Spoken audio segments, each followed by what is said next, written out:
And we are live.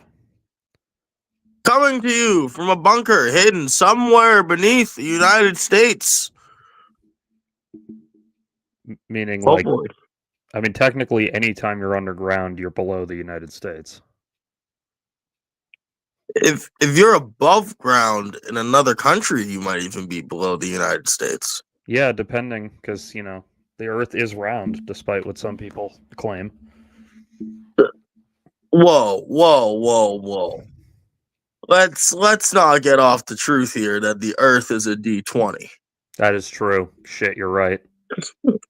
That's why sometimes we just roll really good, but sometimes God rolls 20-20, and you're just have to get wiped out. You were getting critted on. My very favorite one of those conspiracy theories is that Earth is flat, but it's on a very large sphere made of ice.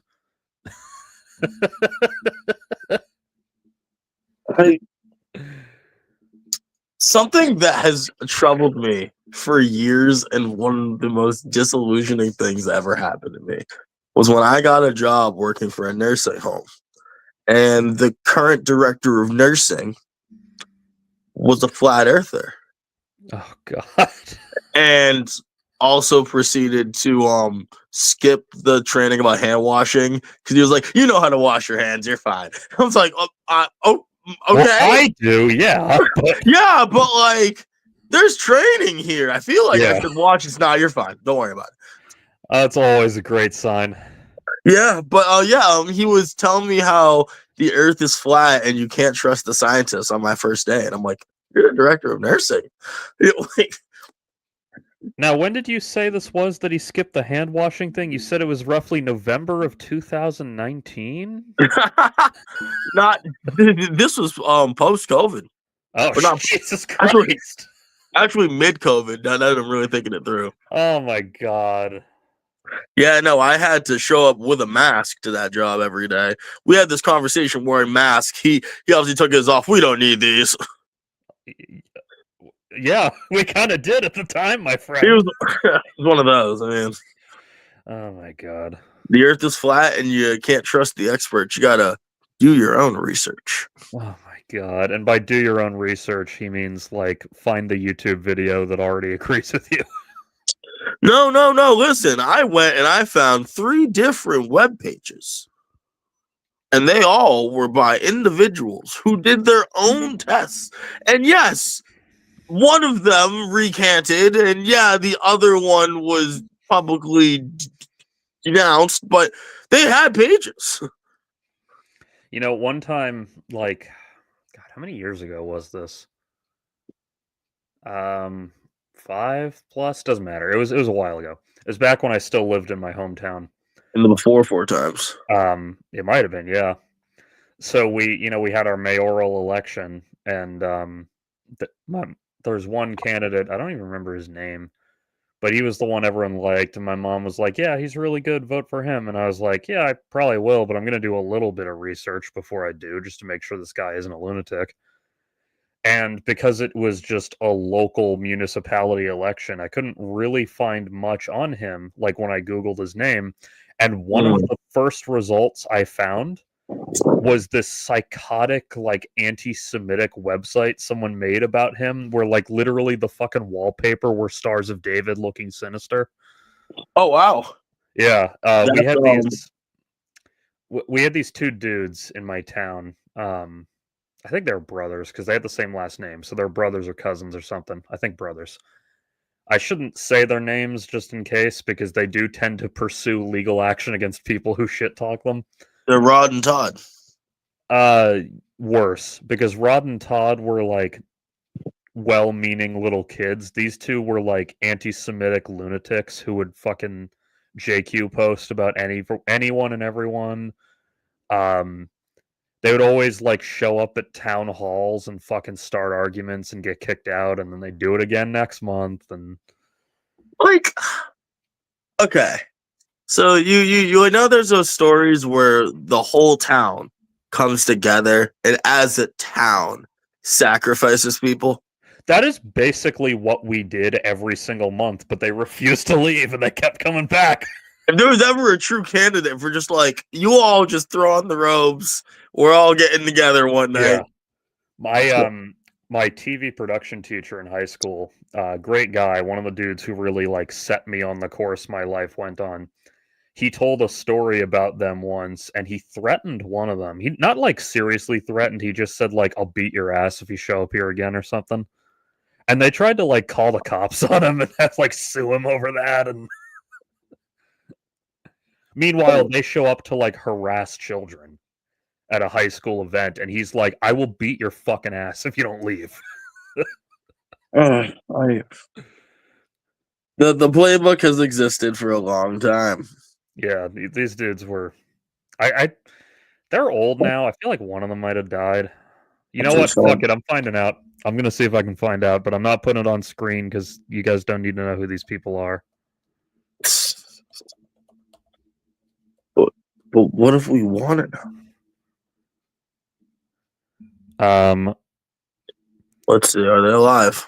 Okay, so this is from 2008, but just to give you a sense of what these two motherfuckers are like. Massachusetts brothers lead nativist crusade against Brazilian immigrants in Boston suburb. This is March 1st, 2008. Yeah, they are brothers. Okay. They're twins. I did not know that. I could have told you that. I could have told you that. Yeah, so I guess they're 71. I like just doing the math. So yeah, I think they're both still alive. But okay. So I'll censor the town names and everything. Insert town here has been turned into a Brazilian slave camp, he told reporters in 2006. His brother, the more belligerent of the pair, has repeatedly declared the town has been raped by Brazilians. Jesus Christ. They started gaining notoriety in 2004 for their public access cable TV show Illegal Immigration Chat, a twice-weekly 39-minute hodgepodge of racist skits, man-on-the-street interviews, and recycled town meeting footage with running commentary, who often sound like bigoted conspiracy nut versions of the loquacious brothers on the popular NPR show Car Talk. I feel the need to throw this out there. If it was a Brazilian slave town, would you blame the Brazilians? Or I don't know. History usually shows Brazilian slave towns are run by different types of people. We'll say. Yeah. Apparently that didn't compute for these ghouls. I don't know. Just thinking that through, that's more of a Henry Ford activity. Yeah. Yeah, this is from Southern Poverty Law Center, man. That's how like relatively prominent these dickheads are. Now, granted, like I said, this article's from 08, so. Oh, here's one from 2009 from the actual local paper, saying that he's lost customers from his business because of his comments. Wow. I can't imagine that. Got canceled by the woke mob. I can't imagine that your insane lunatic comments. Oh, I can tell this is from 09 because they're talking about Mahmoud Ahmadinejad. I haven't thought about that guy in quite a while. Yeah, that's a name I haven't heard in a minute. I just remember his comment where he claimed Iran had 0 homosexuals, and everyone was like, I doubt that, buddy.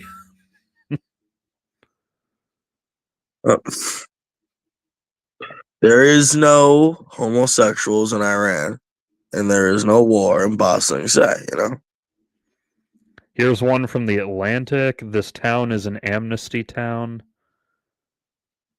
2 brothers give up their fight to keep undocumented immigrants from settling in the... Get fucked.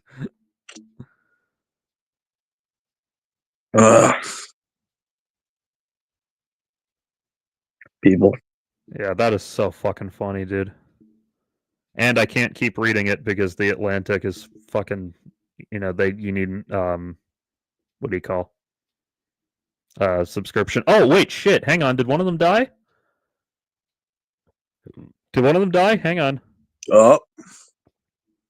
I don't think so. I think that's a different name. Yeah, no, it was okay. So both of the twins have names that start with J, and this was someone else whose name also started with J and had the same last name, but does not appear to be related. Uh, you win some, you lose some. Yeah. But look on the bright side. Apparently, Nintendo is fighting all the courts around the world now.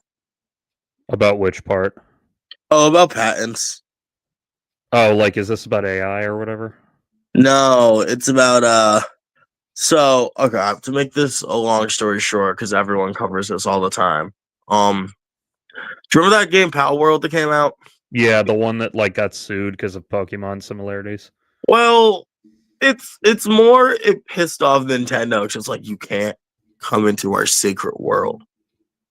And so we're not only going to sue you, we're going to make a bunch of patents surrounding stuff like this to make sure it never happens again. And the patents pretty much translate to a character throws out another character to fight for it. Yeah, so very similar.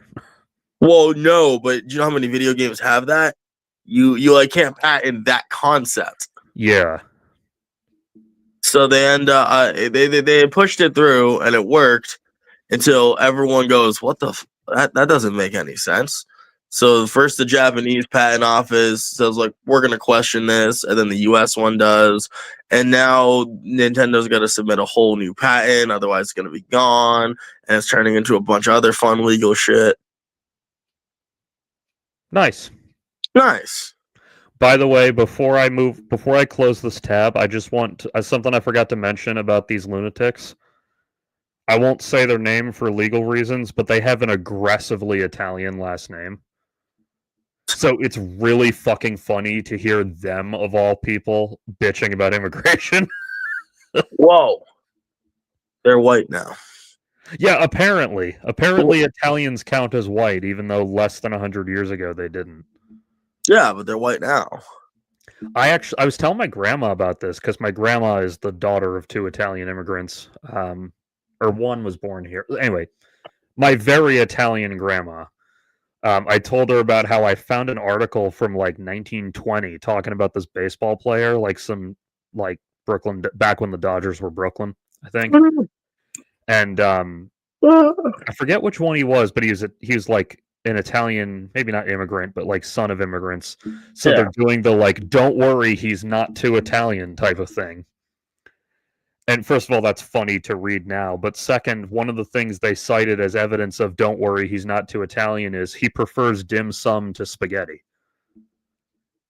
It's like, yeah, that is kind of funny that in New York in 1920, the Chinese immigrants had been there longer than the Italian ones, so dim sum would be considered more American than spaghetti.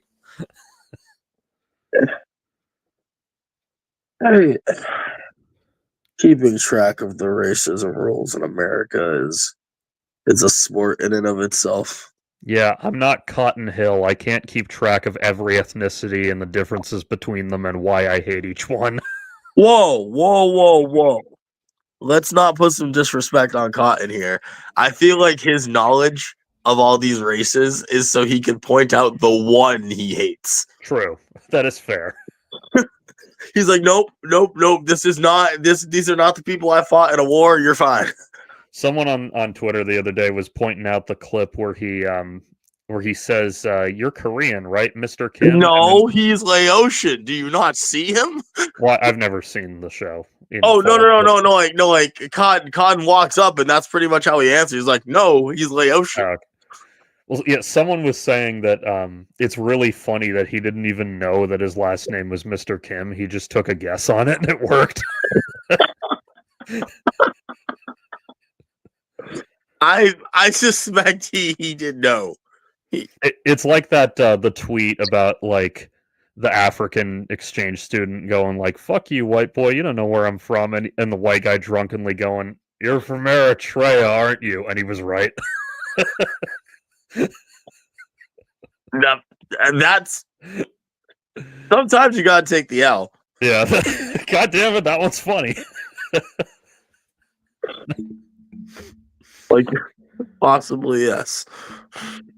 Anyway, So I have two topics that I wanted to discuss with you on tonight's show. No.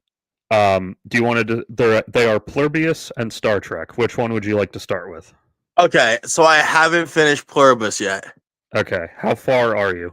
Okay, so I started it, and then I got pulled into like life, and I need to know from the bottom of my heart because I was getting bored.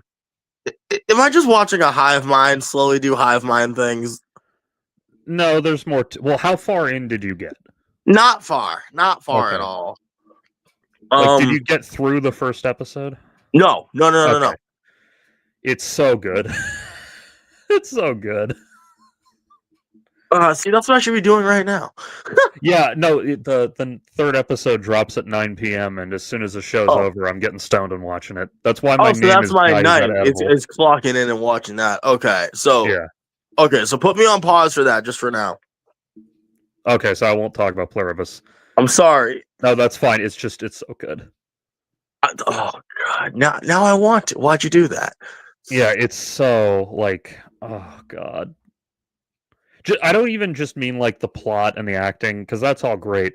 But like when I get high, I go into limitless mode. I start noticing every little thing, and I start noticing shit like, oh, it's this whole scene's been one shot, or like, oh, they timed her reading the phrase "she was all alone" over the shot where she's surrounded by the crowd. Like This is a random question.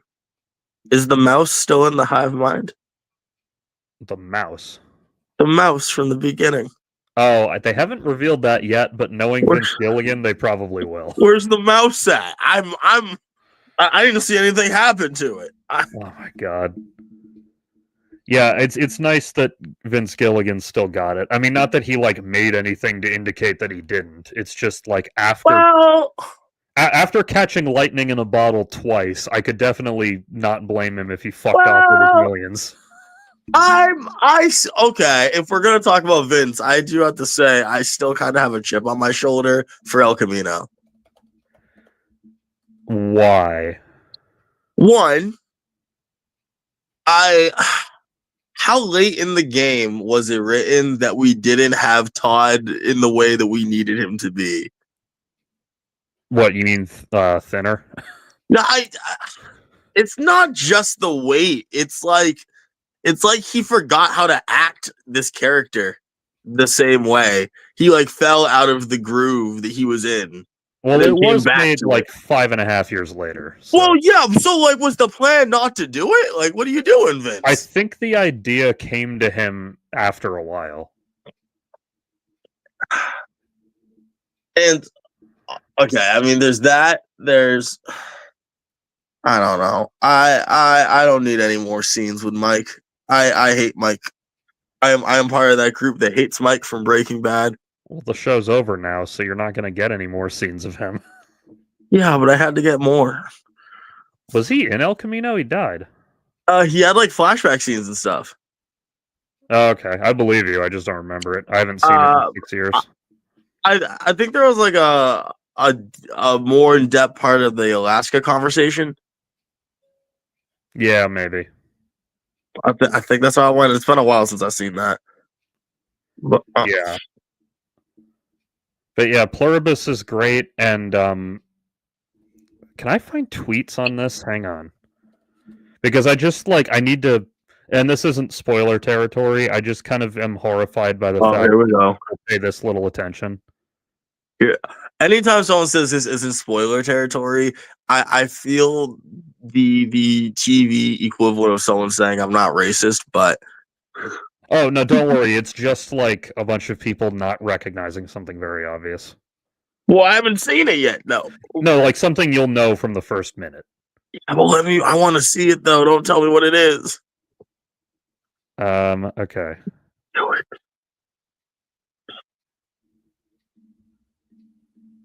Pluribus.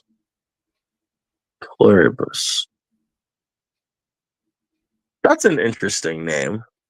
Well, that's why tonight's stream is called E Pluribus Unum. Well,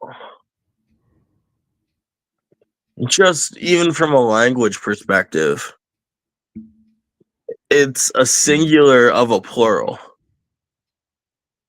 Yeah. which is always a hopeful sign. Okay, I can't even find this, so I Well, won't bother. But what was the other thing you had on your mind? oh, I'll get to that in a second.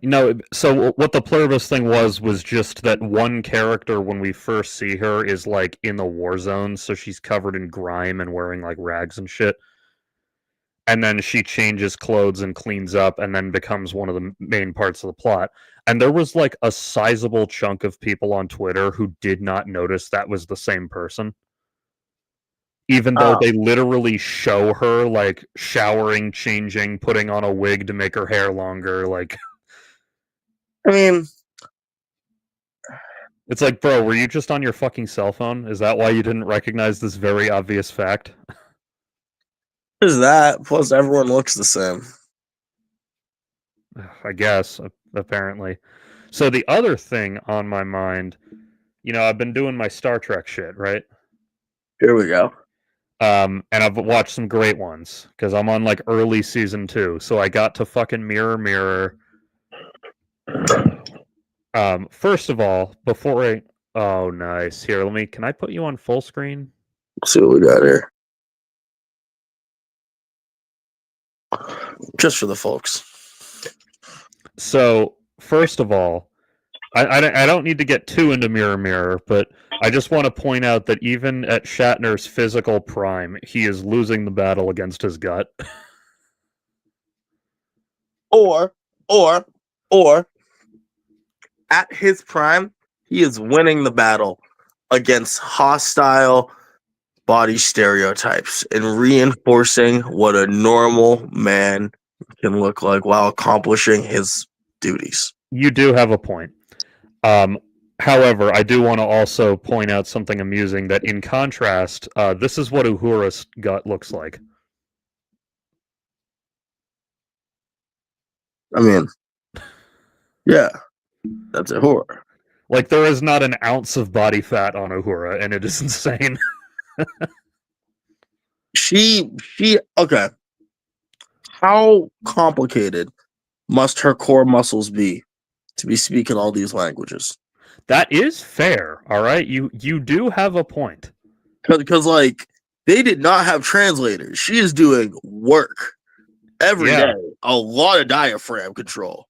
They didn't have the translator shit yet, so instead, every alien we meet conveniently speaks English.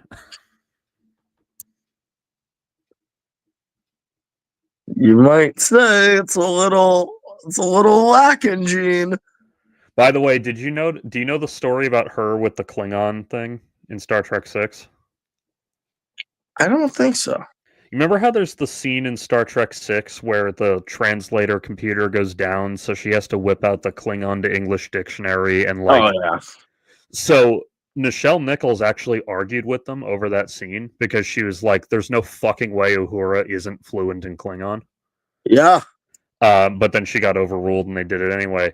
But that story became really well known, so that's why, as kind of an apology to her in the '09 movie, they explicitly say that this version of Uhura is fluent in Klingon.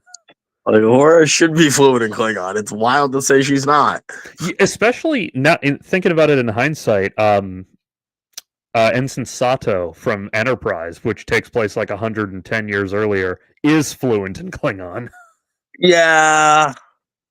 Yeah, that's just more they did Enterprise after and they caught like, we should be doing, why would people not speak Klingon? They have interactions. Come to think of it, there was that episode where Uhura gets mind wiped by the alien thing and has to like magically learn all the shit again, so maybe she just lost her Klingon there. She just chose to not relearn it. Well, I mean, like, I don't know. No, of course she relearns everything in like 72 hours, so she clearly doesn't have to start completely from scratch. Yeah. So, also something really cool in that episode that was Nichelle Nichols' idea is that when she gets mind wiped, she reverts to speaking Swahili. it's a good touch when the Star Trek folks they almost made it so the regions of Earth prospered with their little bubbles, and you can have people speaking different languages. Well, yeah, but what I mean specifically is that that was her idea that like Uhura's first language was Swahili. Yeah, because isn't she from Africa? Yeah. So like because in the script it just has her speaking like broken little kid like English. But then she was Oh like, god. wait, if she was from Africa, wouldn't Swahili be her native language? Wouldn't she revert to that? She really just knew how that character should work. Oh yeah. No, totally. I respect the hell out of Nichelle Nichols. Like both as a performer and as a creative. Um I was actually so when I was watching the one I was watching last night, I was thinking how because this Star Trek, because I've seen a lot of later stuff, right? Yeah. Because this was early Star Trek and they hadn't fully worked out the kinks of how the universe works, Mhm. they hadn't really decided on, at least not explicitly, the idea that the Enterprise was like the Starfleet flagship. Yeah. Like the original series, it feels more like the Enterprise is just one of many ordinary ships, and that crazy shit like this is probably happening to the others off screen. I think it feels like it's part of the best line, like it's part of the top of the line, and then all the other captains are just normal people, and so like they encounter things and leave. Well, yeah. So the one I watched that got me thinking this hard was the episode "The Doomsday Machine." You remember that one? Okay, so is this if I'm thinking correctly, this is another robot Kirk talks into killing itself? No, this Okay. remarkably, this is not one of the I think 6 total times he does that. I shit you not. I think across the whole franchise, he does it 6 times. Kirk has a masterful skill for talking a robot into killing itself, and I No, love that this is for the him. one where the big giant robot spaceship thing with the flaming maw that looks kind of like one of the sandworms from Dune. But Um, what's the Doomsday Machine? well, the Doomsday Machine, I guess, is the name of this thing Oh, of this okay. big robot. Um, so this was the episode I was watching when I was thinking about it, and Commodore Decker, who's like, despite being a Commodore, is still in command of his own of the Enterprise's sister ship, Mm. which conveniently looks exactly like the Enterprise, so they didn't have to make a new model. Well, it's a sister ship. Well, yeah, but they wrote that in for Twinsies. yeah. Even its serial number is the same series of numbers in a different order, so that they could just like undo the decal and redo it. I like that. They're doing budgets. Yeah, because the Enterprise is the NCC 1701, and the Constellation was like 1017, I think, something like that. Um, so Commodore Decker, he's in command of the Constellation, and the whole crew gets fucked. Like literally, he's the only survivor of the crew. And when I was watching it, I was thinking like, oh shit, the Constellation has probably had a million crazy adventures just like Kirk and the Enterprise, and this just happens to be the one that ended badly.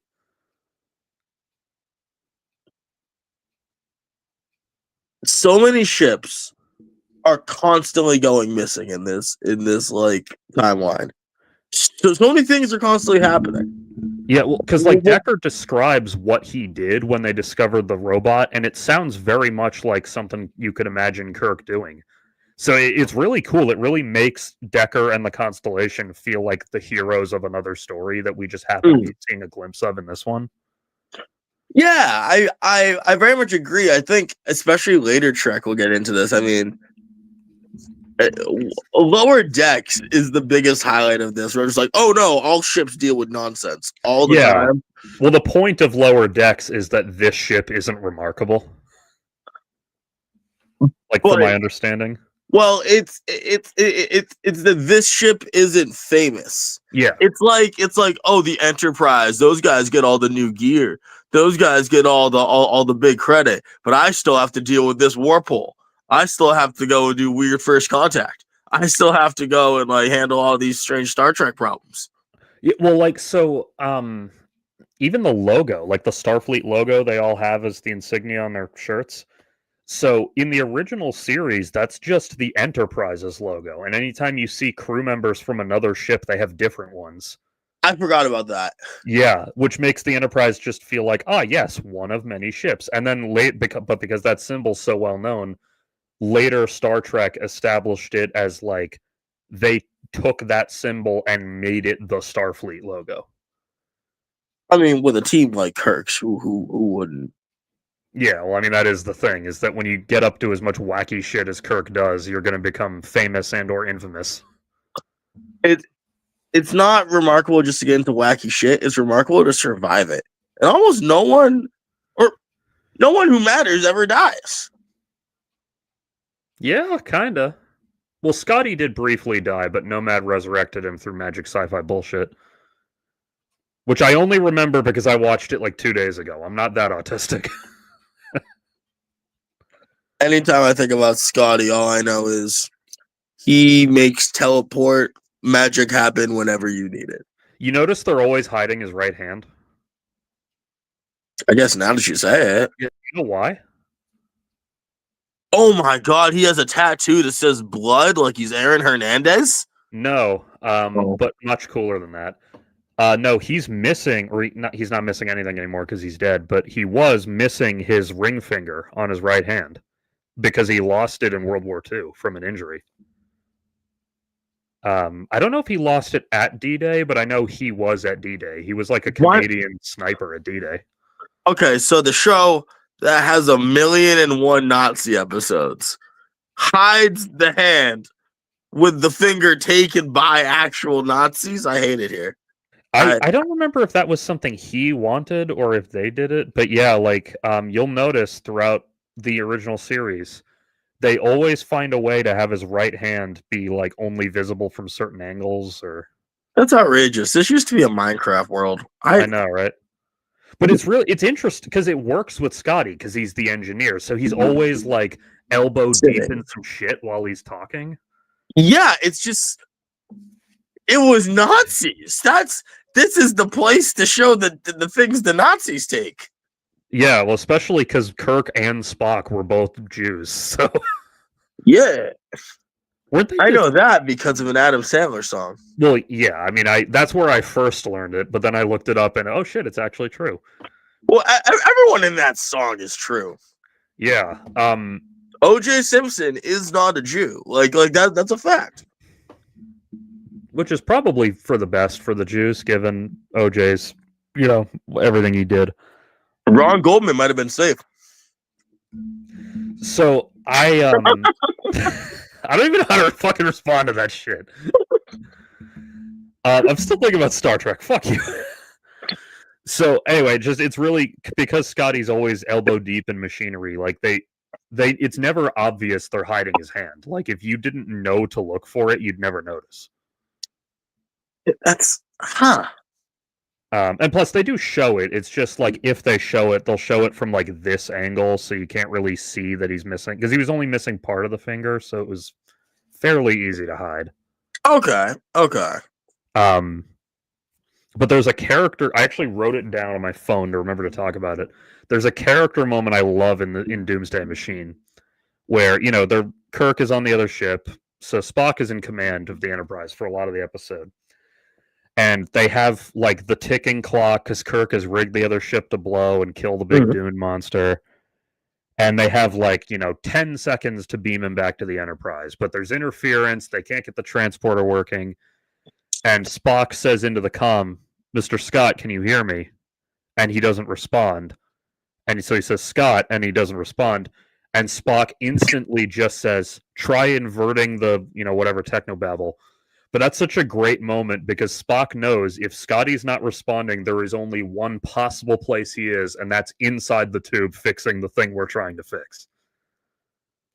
Like it's a great character, like it's a great moment of Spock knowing exactly who Scotty is and exactly how he'll behave. Spock knows his crew. Yeah, like he never considers for 1 second that Scotty is like panicking in the corner. Like he instantly goes to, oh no, he has to be fixing the thing. It's Scotty. What else would he be doing? Stop. I didn't want a screenshot. I wanted you to hit the fucking X button. I gotta install uBlock or something. Hit X. Hit Y. Hit triangle. Speaking of character moments with Spock in Mirror Mirror, which is a classic episode, we spend most of it in the Mirrorverse. Yeah. Um, and they've switched places with their duplicates. And at one point, they finally think to go like, "Oh fuck! If we're here, our duplicates are there. Who knows what kind of havoc they're causing?" And then it cuts to our world, and Spock has instantly solved the problem and already has them in containment.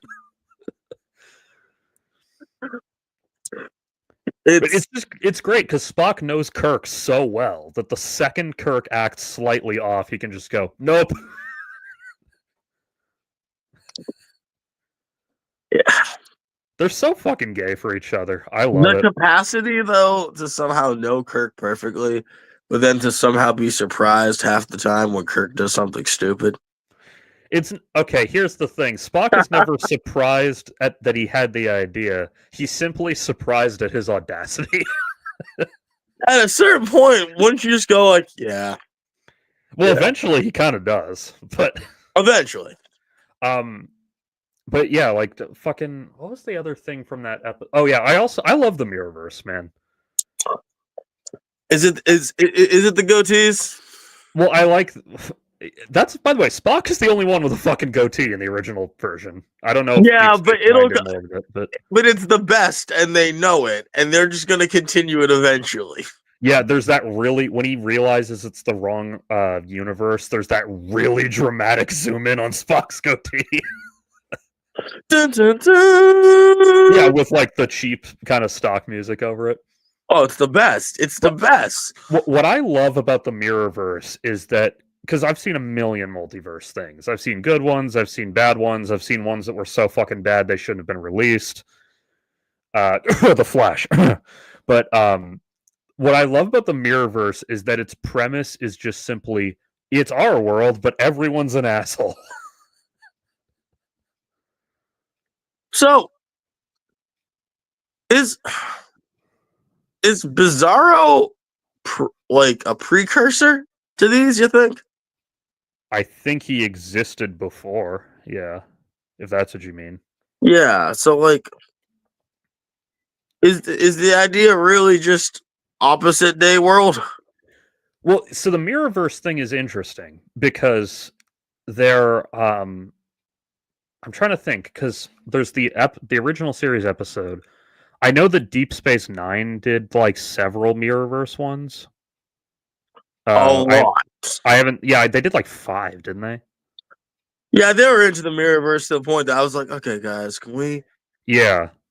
No. So I haven't seen those, but I have years ago seen the 2-part episode of Enterprise they did about the Mirrorverse, and which is a surprisingly good episode for a number of reasons. But so you remember how Enterprise has like, unlike all the other ones, has a theme song with lyrics and shit, and they've got like the montage of humanity's scientific advances.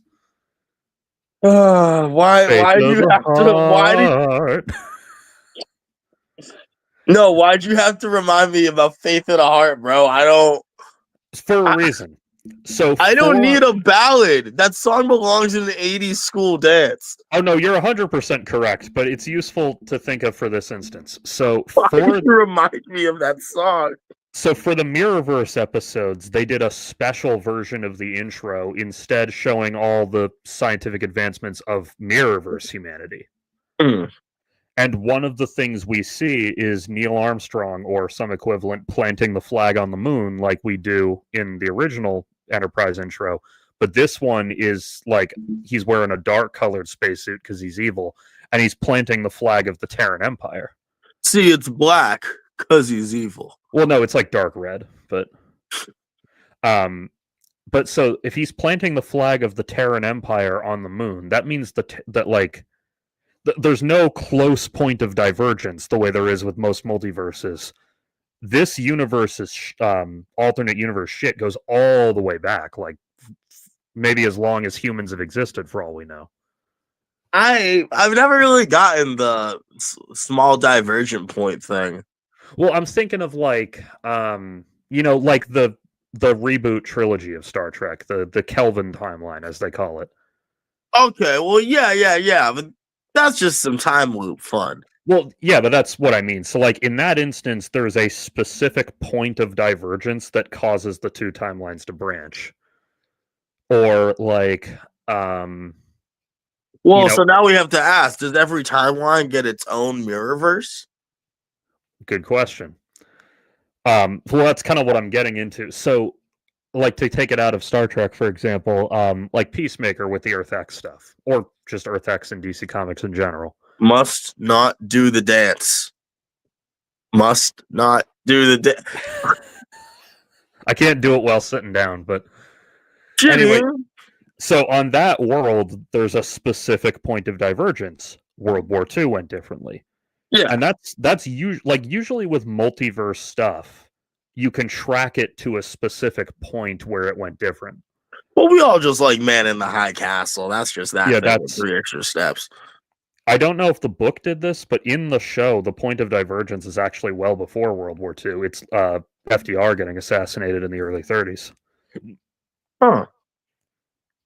Well, you know. I Yeah. know. Shit. Yeah, I don't know if that was in the book because I haven't read it yet, but in the show, that's what the point of divergence was. Because, like, she finds out about our world and they mention President Roosevelt, and she's like, "What are you talking about? Roosevelt was killed in 32 on the campaign trail or whatever." I forget exactly when. Oh, yeah, that would turn out fun. But the Mirrorverse is kind of different from other alternate universes. One, because there's no point of divergence that's, like, really obvious. And though Enterprise does have one, they play the scene from the First Contact movie with Zefram Cochrane where the Oh, I Vulcan ship remember lands. this. Yeah, and instead of extending his hand to shake it, he whips out a gun and shoots them. Yeah. So for a long time, I thought that was the point of divergence, but then I did more research and I'm like, no, this extends back to the 20th century at least, if not before. So I think in this universe, humanity is just naturally evil. Yeah, I'd say the difference between like an alternate world, an alternate timeline, an alternate universe versus the mirrorverses. In the mirrorverse, we're just here to fuck shit up. Yeah. That is what we're doing. And it seems to be intrinsically tied to the main universe. Because with history being so different, everything like George and Winona Kirk should never have met in a world this different, butterfly effect and all, but they still did. They still produced James T. Kirk at roughly the same time.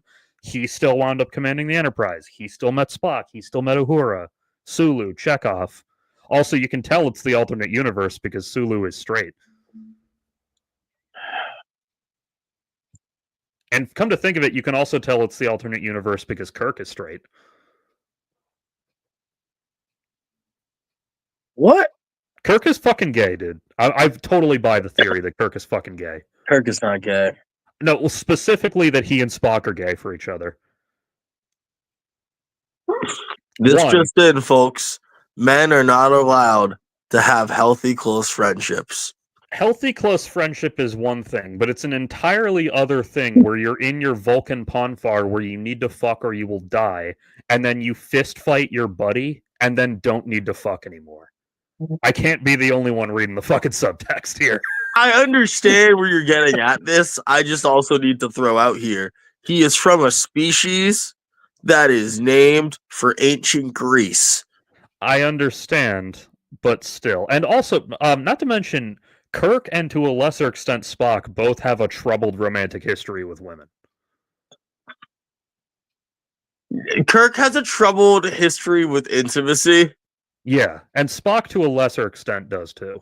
Yeah, but Spock's just like Spock's in like a forced engagement, weird like. True. Spock's culture might as well be very offensively Indian on that regard. Like it's. In fact, hang on, I just remembered something from that Mirrorverse episode, and I don't know if any of the future ones included this, but they have to be intrinsically tied, like timeline events wise, because when they're in the alternate universe, before they fully realize what's going on, they just know something's fucked up.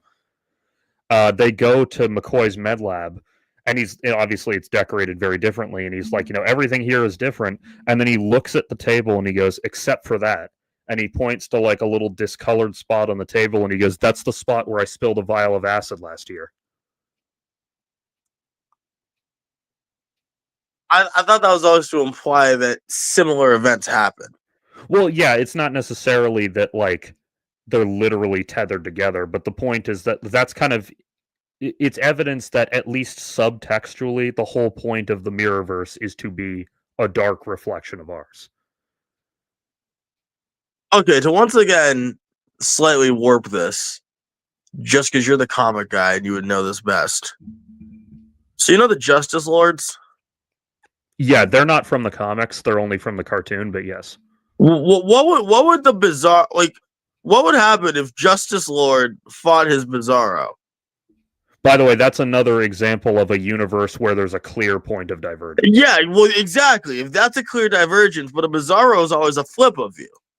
So then, what happens if it's a flip of a flip? So the Justice Lords, the point of divergence for the Justice Lords is when Luthor becomes president and has the Flash killed. Okay. We can safely assume that until then, that universe is pretty much the same as ours. Okay. Which means that the events of Superman the Animated Series still happened in that world, which means that he has gone up against Bizarro. But then, does that mean Bizarro changes because he's always trying to just opposite himself? I don't think so. I mean, he might have consciously decided to be more like Superman, but it's not like literally tied together. It's not like if Superman cuts off his hand, Bizarro suddenly falls off. Okay, yeah, I see what you're saying. Especially in that version, because Bizarro isn't like from another world or anything in the Superman version. He's a botched clone that Luthor made. Oh, yeah, that's true. Okay.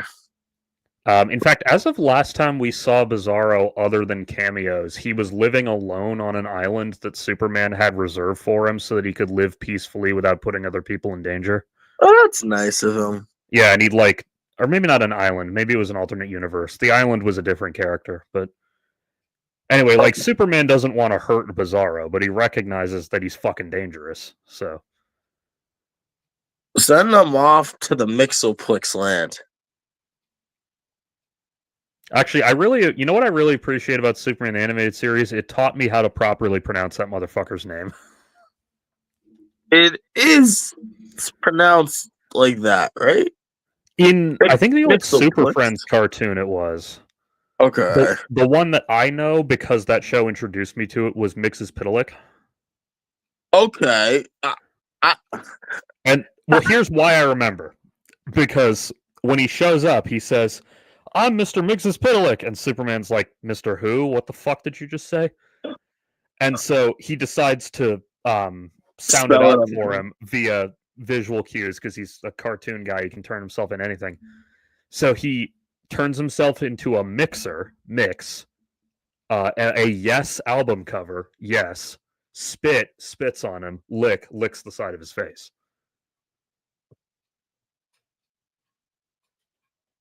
I remember that, one, because it's funny, and two, because I remember being impressed that they were willing to shell out the rights to have that Yes album cover. I just want to say that might be my next exotic dancer name. Mxyzptlk? Nah, Mr. Yes Spit Lick. True. That is a good one. Yeah, I don't know if that's consistent in every version, but every version I've actually watched, that's how it's pronounced. But I think in the older ones, it was pronounced different. It's a hell of a name. I love, because you know how the whole thing is you have to trick him into saying his name backwards, right? Which I don't understand how you would ever do such a thing. Well, so the whole episode is like a montage of the various times Mxyzptlk bothers Superman, because he can only come every like 3 months or whatever. Yeah. And so the first time he shows back up, the way he gets rid of him is that he just goes, "Oh, hello, Mr. Kiltipsy-Zim." And then Mxyzptlk kind of instinctively goes, "My name isn't Kiltipsy-Zim." Oh.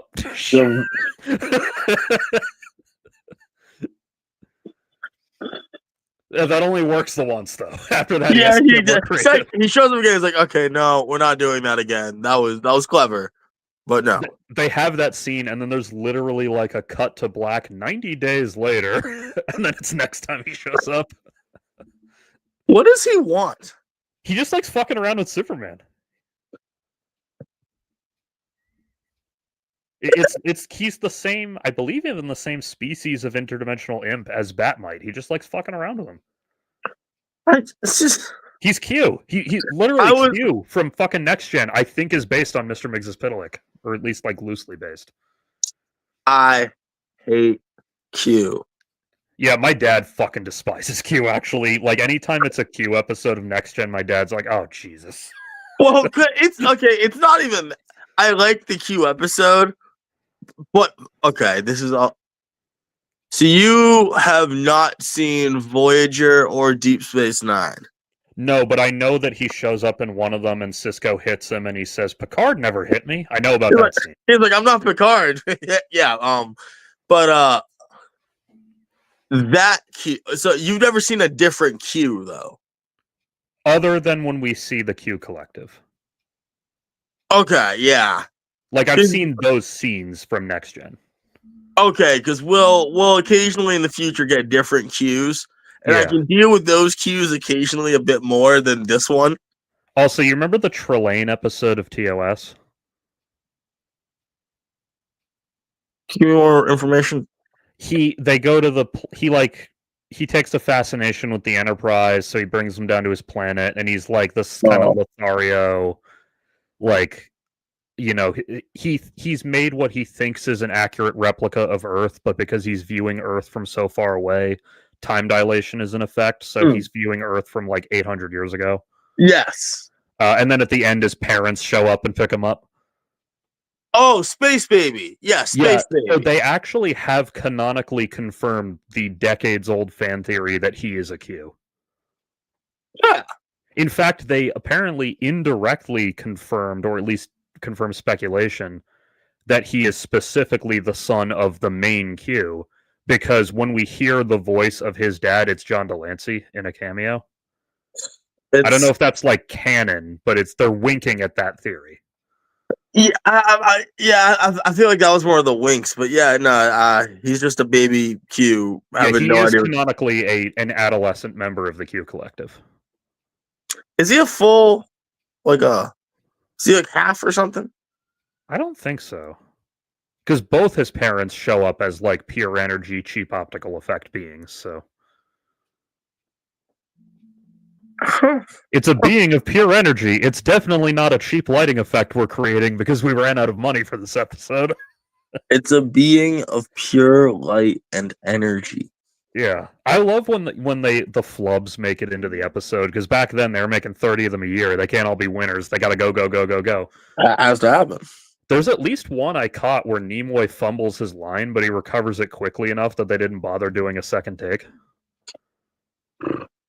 Because he goes, grab the tricorder. And it's like, oh, that's not really how Spock talks, but it happened quick enough that they said, fuck it, good enough, let's go. I mean, maybe Spock just had an off day. Who cares? It's TOS. It doesn't matter. Yeah, well, similarly, in the cage, they hadn't worked out the whole Vulcan thing with him, so he smiles and cracks jokes. He doesn't act like himself at all in that episode. Fuck it, it's TOS, it don't matter. Speaking of, did you know that that Nimoy came up with the Vulcan nerve pinch? I did. Yeah. I did. Because in the script, it just says Spock knocks him out with a punch, and he's like, that's not really how Spock fights. But wouldn't it kind of be great if it was? Well, he does sometimes. Like, he and Kirk fight on the planet. They fight in the 2009 movie. There's various times where Kirk and Spock are forced to fight each other. But do they fight the best way? Oh, what, like this? Yes. Every time you hit a person in Star Trek, you have to take two hands, interlock your fingers, folks. Do not worry about why. And I want you to imagine that you're a hammer. Use those elbows. We have one fight choreographer, and by God, we're going to give him work. Don't twist into it. Just kind of snap up. Though to be fair, Spock has like enhanced strength, so he probably doesn't have to be super diligent with how he hits. Yeah, but he's efficient. Well, true. It's like everyone kind of forgets this, but Spider-Man, like I think about this a lot. He could easily fucking kill somebody with one hit if they're like a normal person. I only think about this because I had the video game that would tell me during the loading screen often Spider-Man is pulling his punches. Yeah. There's one of their little Marvel Elseworlds comics has a scene where Spider-Man is tricked into killing someone by accident. And when it happens, he goes, "Wait, no, that's not possible. I've been doing this for a decade. I know exactly how hard to hit a normal guy. Like that. Hang on, I couldn't have made that mistake." And then it turned out he didn't. Someone else fucked with it. But I've been beating people up for 10 years.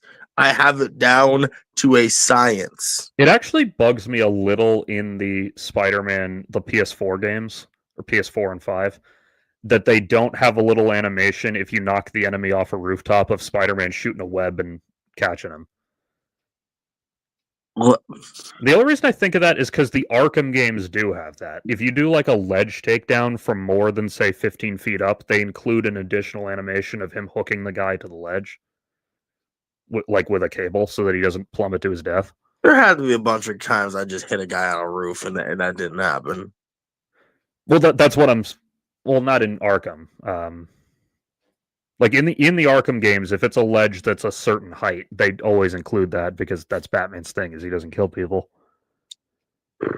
But in like the Spider-Man games, God, there's been a million times I've been fighting guys on a rooftop and accidentally or otherwise knocked one of them off the roof, and then I just watch him plummet to his fucking death. Welcome to New York City. Yeah, I just wish they had that extra little thing of Spider-Man shooting the web to catch him. It's not a deal breaker. It's just something I wish they had. Listen, Spidey didn't say he ain't killing people. Usually he does, actually. Spider-Man's actually notable for being one of the few Marvel heroes with an old-fashioned "I never kill my enemies no matter what" code. Well, unless you're baby-faced Tom Holland with a kill everything button. Yeah, but notice the only time he ever uses that is when he's fighting the 200-ton alien. Why is it in the suit? Because Tony Stark does kill people. So well, why? Well, why doesn't Peter know it's in the suit? Well, if you're complaining about the Iron Man Jr. thing, I somewhat agree, and that's a whole separate topic. But no, Iron Man, like especially in the first one, Iron Man kills his enemies all the time. Yeah, I guess I am just complaining about Iron Man Jr. So he assumes that Peter has the same lack of compunctions about killing enemies in an emergency, so he puts that mode in. But then Peter goes, "Absolutely not, I'm not using that." Considering how much Peter is like sucking off Tony Stark in those movies, it's kind of funny he wasn't pro killing people. Yeah, they didn't spend a ton of time on it, but they do have the scene in Homecoming where the Karen AI says, "Do you want to activate instant kill mode?" And he goes, "What? No, I'm not killing anyone." Yeah, but that doesn't say why he shouldn't. That's just him deciding not to today.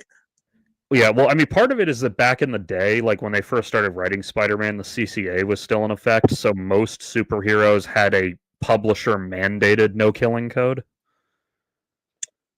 But ever since that was gotten rid of, some heroes have gone... Now, most of them don't go fucking acting like the Punisher, but like even Superman. Superman doesn't kill normal human beings, but like when he's fighting Doomsday, if he has to kill Doomsday to save everyone, he'll do it, and he's not going to fucking hesitate. I feel like Superman doesn't have a right to decide with normal people. Well, that's exactly what he thinks, and that's why he doesn't do it. But like, Spider-Man was a dude. Yeah, I mean, Spider-Man in general just has like a real respect for the sanctity of life. Like he's just kind of one of those guys. Yeah, him and Daredevil. Daredevil's broken the no-kill rule once or twice, but in general, he has a no-kill rule. And who else in Marvel like explicitly never kills their enemies? That might be it.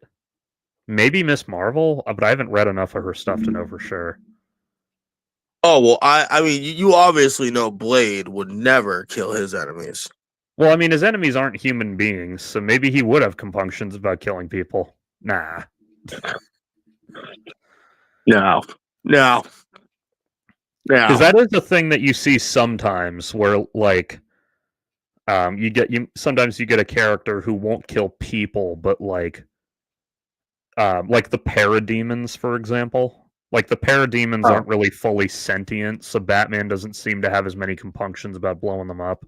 Parademons show up, and Batman is immediately pulling out all the things in the belt that you wish you could see every day. Yeah, that's true. He's stabbing one in the neck, throwing explosions at the other, swinging across with a rope. Oh, look at that! He's dragging that one across. Oh, he's hanging that. That's great. Did he just? Wow! That entire building's gone. How many? Nope, that doesn't count as people. Actually, Batman could definitely have killed a couple of Doomsday soldiers who count as people. Yeah, Just gonna depending. throw that out there. Some of his soldiers do count as people, right? Like that old lady. Yeah, if they're sentient beings, I think is what it is. Though Batman did famously make what he called a once in a lifetime exception, and he shot Darkseid with a bullet. With a literal magic bullet. Giving Darkseid a once, like a one time exception, but not the Joker, is forever gonna be like some silly shit. To be fair, the Joker does not have reality warping abilities the way Darkseid does. Not always, but like, Well, he did an Emperor Joker, but that was a one-time thing. oh yeah, that was a one time.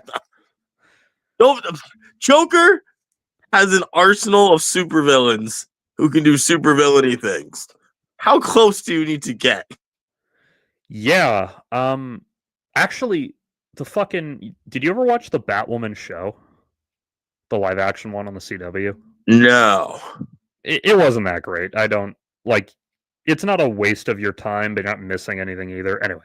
All They're I know is it's a live action show and it's not by the gun.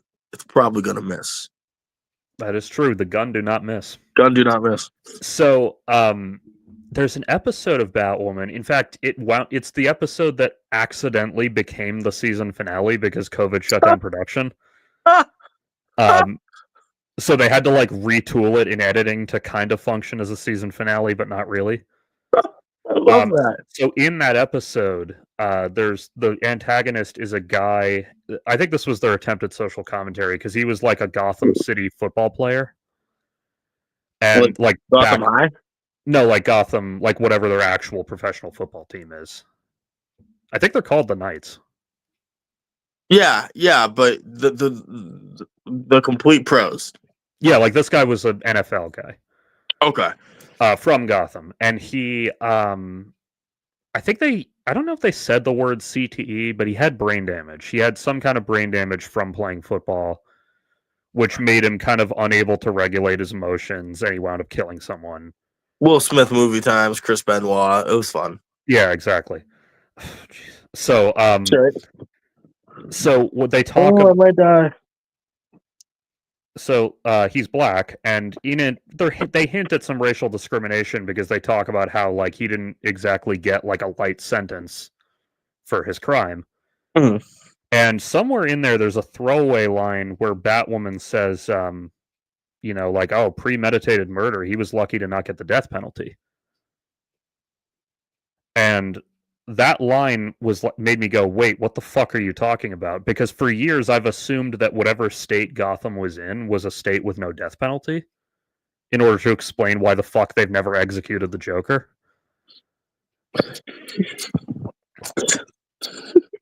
You know, I have never been able to nail down why exactly that is, other than Bruce Wayne's a lobbying bitch. Is the answer I just headcanoned. Actually, that show, it only ran 3 seasons, so they never got to reveal where Bruce Wayne was, because that's like the whole premise, is that she has to become Batwoman because Bruce Wayne goes missing. Where's Bruce Wayne? There's an episode where they probably would have revealed he didn't. He was doing the homeless guy thing, wasn't he? They never reveal it, so we don't know. Oh, all right. But they do. There's an episode that really strongly implies that he did kill the Joker in this world. Because I forget which, because they had two Batwomen because Ruby Rose fucking quit the show after season 1 because of behind the scenes bullshit. So they wrote a new title character for seasons 2 and 3, Jesus Christ. who I actually liked better, weirdly enough. More than Ruby Rose? I don't. Well, yeah, because Ruby Rose, like, she's not a terrible actress or anything, but my fucking god, does she struggle to keep that Australian accent hidden? Okay, can I just throw out a petition here? Everyone back me up. Everyone get on my side here. Rhea Ripley. Yeah, that's not a bad decision, actually. It's a great decision. So many levels. Remind me who that. Yep, go on. Oh, go I remember on. her. Okay, yeah, I know her. I was confusing her with Rhea Seahorn because we were talking about Pluribus earlier. Yeah. Pluribus. Not Pluribus, Pluribus. Pluribus. So there's an episode where whichever one of the Batwomen it is, I think it was the later one, she, like, there was some, like, part of the episode was that she had an opportunity to kill somebody. It would have made her job a lot easier if she had. She made the moral choice. Feels like it might have still been the wrong choice. So she's talking to Luke Fox, who's Lucius Fox's son, who's her tech guy, eventually becomes a hero of his own. And she kind of says, like, you know, I don't know how Bruce handled the temptation to solve his problems that easily. And he goes, you think Bruce was always perfect about it? And she looks at him and he goes, you ever wonder why the Joker hasn't shown up in about a decade? He's not an Arkham, Ryan. He's not a person. I don't know, man.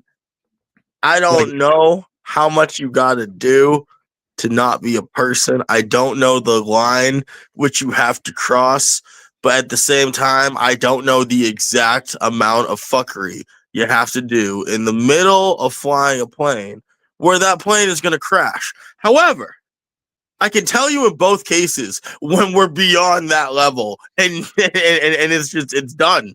It's over. There's actually a Robot Chicken skit that maybe you've seen, and if you haven't, I recommend trying to find it. Where, you know, it's Batman fighting the Joker, and he beats his ass, and Joker's like, you're gonna... It actually had Mark Hamill as Joker for the skit, too. I might have seen this. Yeah, and he's like, you're gonna have to kill me, Bats, and then Batman's like, you know, I don't kill my enemies, I made a vow. And then it cuts to Joker's trial, and he is indeed sentenced to death. And then the final scene is Joker's being executed via electric chair, but they parody the Green Mile, and they reveal that Gordon took the sponge out to make it more painful. And then Batman reveals he also took the other sponge out to do the same thing. Jesus Christ. And in a bit that reminded me that the Robot Chicken people are actual comic fans, when Gordon pulls out the sponge, he says, for Barbara. Which had not been adapted into any of the Batman movies or shows at the time. So that was like actual comic book fan knowledge in 2009. I feel like to write good parody, you need to be a fan of whatever you're writing. Yeah, well, that's like Weird Al, for example. I'm sure that you are familiar with Weird Al. Hold on. Let's see. He's... Oh, yes. He's the one who wrote that completely original song, Eat It, which was then parodied by Michael Jackson. Yeah. So part of why Weird Al's entirely original songs are so good is because he actually studies the fucking source material really closely. Oh, yeah. Like, and I don't just mean, like, have you ever seen his movie UHF? I haven't seen this one. What's this? It's kind of a cult classic because it's the only Weird Al original movie they ever made. Because whoa. What do you mean? What about Weird? Well, yeah, but that wasn't a Weird Al comedy vehicle. That was a biopic. That was a true story about an American hero. Yeah, exactly. So anyway, UHF. The movie opens with a parody of Raiders of the Lost Ark. Like, with him, you know, going through the jungle, making his way into the tomb to steal the thing, and, like, you know, comedy. What's he trying to steal? I don't remember because it's been a few years. It was some artifact. But part of why it sticks out to me was because he clearly watched Raiders of the Lost Ark a million times while Yeah. storyboarding the scene, because he doesn't just emulate like the general premise and the outfit. He emulates the shot choices, the light, like how the lighting hits his face. Like he really studied the opening of Raiders to do this parody. Oh gosh. Oh gosh. Or even what was the other one that he did that was like that? Oh yeah, The Saga Begins. The Phantom Menace American Pie A parody song. long time ago. In a galaxy far away, Naboo was under an attack. So some of the lyrics in that song reference stuff that from Phantom Menace that was not said in the movie, that you had to like buy the fucking guidebook to find out. Like he references the specific ages that Anakin and Padme are, and that's never said in the movie. You had to go buy the guidebook to read that. I mean, he's clearly a nerd. He's just a nerd. Yeah, well, it's like, let alone whether or not he enjoys it personally, I respect him a lot, because if he's going to make a parody, he's going to research that shit. He's going to make it fucking work. I think "White and Nerdy" is one of the greatest songs ever made. They see me mowing my front lawn. I love Weird Al. I've been browsing, inspecting X-Men comics. You know I collect them. The pens in my pocket. I must protect them. Oh, speaking of X-Men, I meant to say this a minute ago when we were talking about the hero no-kill codes. I'm watching the 90s X-Men cartoon right now. Like getting stoned and making memes of it. And it's an amazing show. And I don't just mean because it's fun when you're high. I mean, it's unironically a fantastic show. But it is still bound by early 90s kids cartoon S&P. So there's this little phenomenon where Wolverine doesn't really tend to use his claws on enemies because that's horrific and you can't show that in a kid's show. But then anytime the enemies are robots, suddenly he's allowed to use his fucking claws. Shred, shred, shred, shred, shred, boom, boom, boom. But it works in that show's context because part of Wolverine's whole character arc is that he's trying to be a better man than he used to be.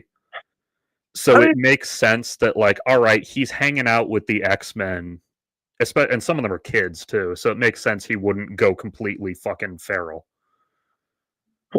Plus, he really just... What situation is Wolverine in where he needs to cut a dude when the X-Men are there? Well, yeah, that's kind of what I'm saying too, is like, you know, it makes... In fact, in one of the comics, he says part of why he wears such a kind of silly-looking outfit, like a really bright-colored yellow and blue, is because it draws enemy fire towards him. Yeah, he's a to tank. whom that means nothing. He is literally a tank for those of you who play the games. Yeah, he is farming aggro. Or in Dark Knight Returns, Batman explicitly says the reason he wears a giant bullseye on his chest is because it draws enemy fire to the most armored part of his suit. You want to know? Here's some sad food for thought. Punisher does too, actually, come to think of it. I'm pretty sure there is one human being who they let Wolverine use his claws against. Who's that? Unfortunately, the only person they let him use his claws against is the Holocaust victim. Magneto? Yeah. Usually when a Wolverine tries to use his claws against Magneto, the obvious happens. Exactly. That's why you can do it, because the obvious thing is going to happen. God, but that's okay. It's just, all right, you can go and hit him. He's fine. Yeah, this cartoon... Have you ever watched 90s X-Men?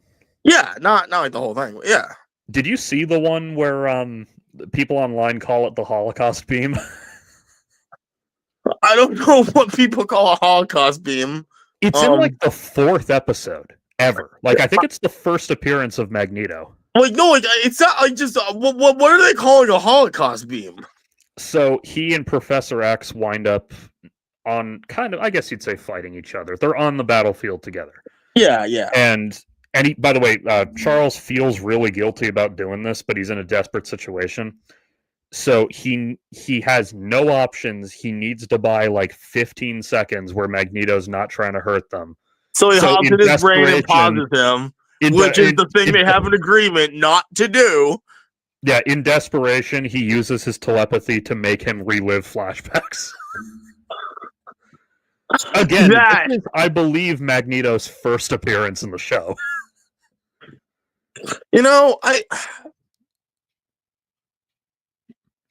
It's 2025. It's 2025. I can say this. The X-Men were wrong and Magneto was right. And I want like a Doctor Doom level story where we just get Magneto being right the whole time. Well, I haven't seen it, but I've heard stuff from it. I've seen clips and everything. Apparently, X-Men 97, that is literally the plot of the first season of, oh shit, Magneto was actually right about this thing. Oh shit, Magneto was right. Magneto was right. Yeah, because he goes through like somewhat of a redemption arc, and I don't want redemption. I want him just being right from jump. Because he's right. Redemption is the wrong word. He and Charles, the entire subplot of the second season is them marooned in the Savage Land together, having to work together to survive. Oh, okay. Gosh, I got to see this. Yeah, it's a great show. And so the whole second season has that as like the little subplot where the whole, like 18 of the 21 minutes are dedicated to the main plot, and then we get a little 3-minute segment of them. Okay. And then it all culminates together in the last few episodes. Nice. But partially due to their long-standing friendship and partially due to being forced to work together to survive, they end season 2 on fairly good terms. Now, granted, I haven't seen like the whole show. I'm in early season 4, but at the beginning of X-Men 97, Charles is away in space due to the ending of the original series. And at the end of the first episode, Magneto shows up with Charles's like living will, and it says, "Charles has named me the new headmaster." Yeah, I remember this. I saw like a couple episodes. Yeah, so it's like he's trying to be better and everything. Like he's trying to not be a fucking lunatic about his hatred for the human race. And I just feel like Charles is the lunatic here. Because like, there is a reason that when I make memes of this show, many of them are lefty talking points over Magneto dialogue. When they're trying to exterminate you, we should stop the dialogue. There's a great line in one of the episodes where he says, they weren't allowed to like say the Holocaust explicitly. Yeah. So what they show is like war footage. Yeah. And he's like, you know what I'm talking about. Yeah, given the era. The 97 cartoon, because it's made for adults, when we see him sleeveless, he literally has the number visible on his arm. And it's the same number from the movies. They remembered the correct canon number, and they wrote it on his arm. Okay, hear me out. Terrible pitch, but a great pitch. It's going to have to be completely funded by fans, because no one's going to want to pick this up. The Mutant in the Striped Pajamas. As long as it's less problematic than the actual boy in the striped pajamas. I mean, that's not hard. True. It's not hard at all. So there's an episode, like, I think somewhere in season 2, where he says, I once lived through a time similar to this with persecution and war, or something like that. Yeah. And the line I remember specifically, because I made a meme of it, was that he says they tried using reason while their enemies used tanks, and they were destroyed for their efforts. I think I've heard that line used before from him. Probably. Yeah, a lot of these cartoon episodes are based on specific issues and storylines from the comic, so that might be from a comic. Only because I like that line. I feel like I've heard this. But yeah, maybe you should stop talking, Charles, and going, well, I saved 5 kids this month. Yeah, well, that's kind of like a recurring thing.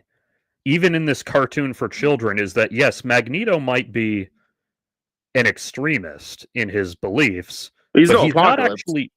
Yeah, he's not actually the villain. Just because you bad guy doesn't mean you bad guy. Well, yeah, he's in an antagonistic role compared to them because he's way more willing. He's a lot more cavalier about collateral damage, basically. But he's not actually the villain the way that Apocalypse or the Friends of Humanity are. Oh, I forgot about the Friends of Humanity, Jesus. Um, what do you call those? The AI robots from the future. The Sentinels. Are they always that, even in like the far future?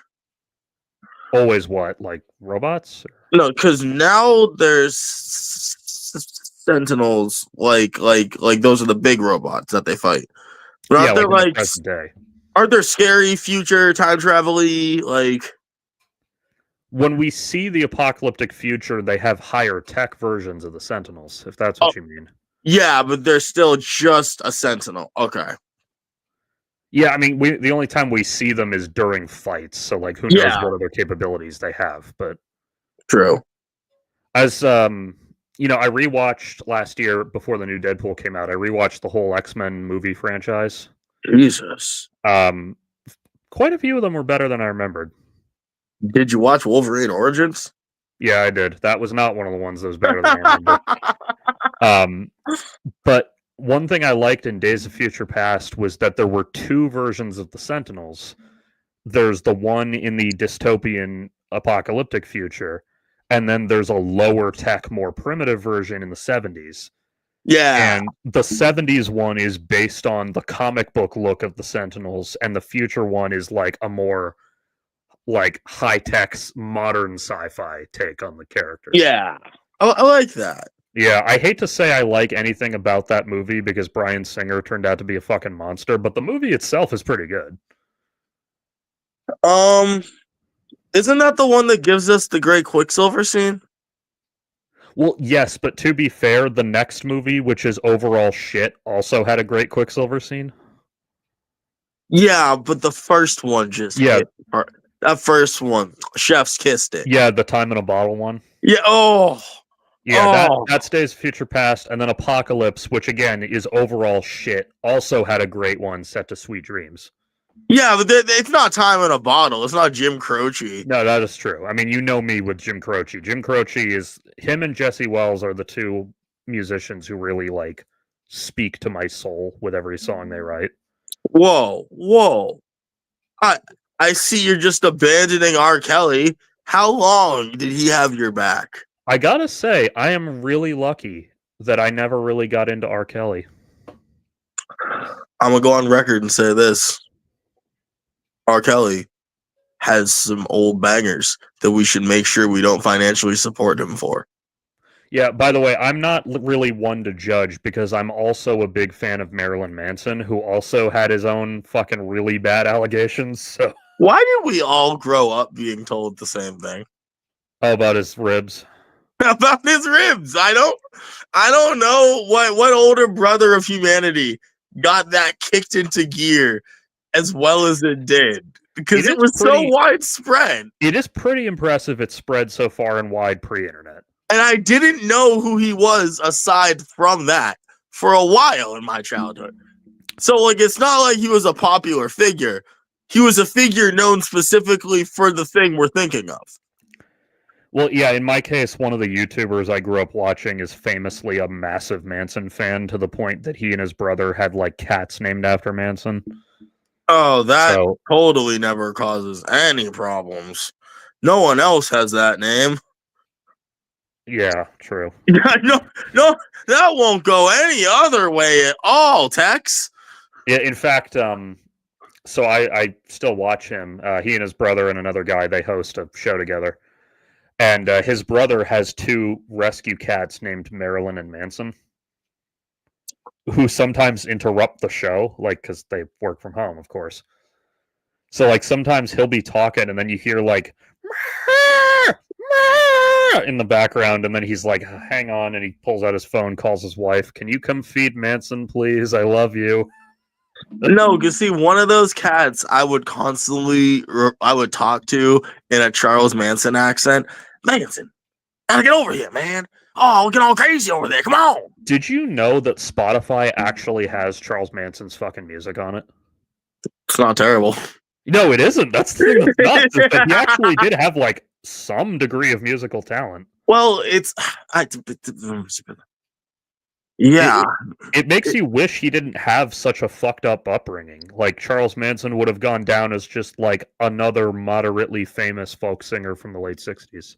Maybe, or we could throw out here, maybe we could just hope the drummer from the Beastie Boys had a little bit more of a backbone and could have fixed the problem himself. I assume you mean the Beach Boys. Yeah, wait, did I say The Beastie Boys are a different group. Yeah, dude, Mike D put up Charles Manson, definitely. No. Rest in peace, Mike D. The drummer Dennis Quaid or Quail. Dennis Quaid is a different insane lunatic. Yeah, Dennis. It's what now? Dennis Wilson. Oh yeah, Dennis Wilson put up the whole gang for a while, and Yeah, they were working on tunes and shit. He kicked them out eventually because they crashed his uninsured $200,000 Mercedes. Yeah, so maybe, I don't know, keep the man in the studio, focus the efforts. Well, maybe you could have solved it. He was already sick of their shit. That was just like the final straw. So, here's the thing.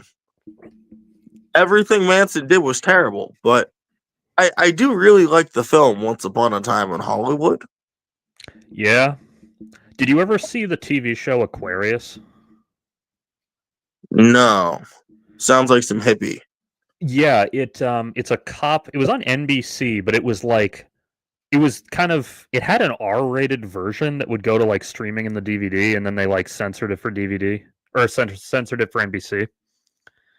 Okay. So one of these days, maybe I'll go back and rewatch it so I can see the uncensored Is it just version. Like tits, like it's Game of Thrones? Well, there's that and like swearing and.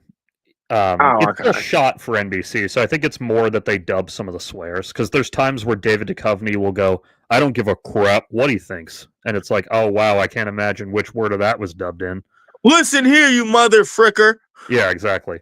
But so it's a cop drama about David Duchovny as like a, 40-something veteran LAPD detective investigating the it's not the Manson murders yet, but it's like activity related to the Manson gang and kind of other stuff like that in that period. And it's got like in the background, it's got Manson building his family and everything. The show unfortunately got canceled before it could get to the Manson murders. It only lasted 2 seasons and it was supposed to go like 5, but I don't want to watch a show about what he was doing in his day to day. It's literally a dude. It's more interesting than you think.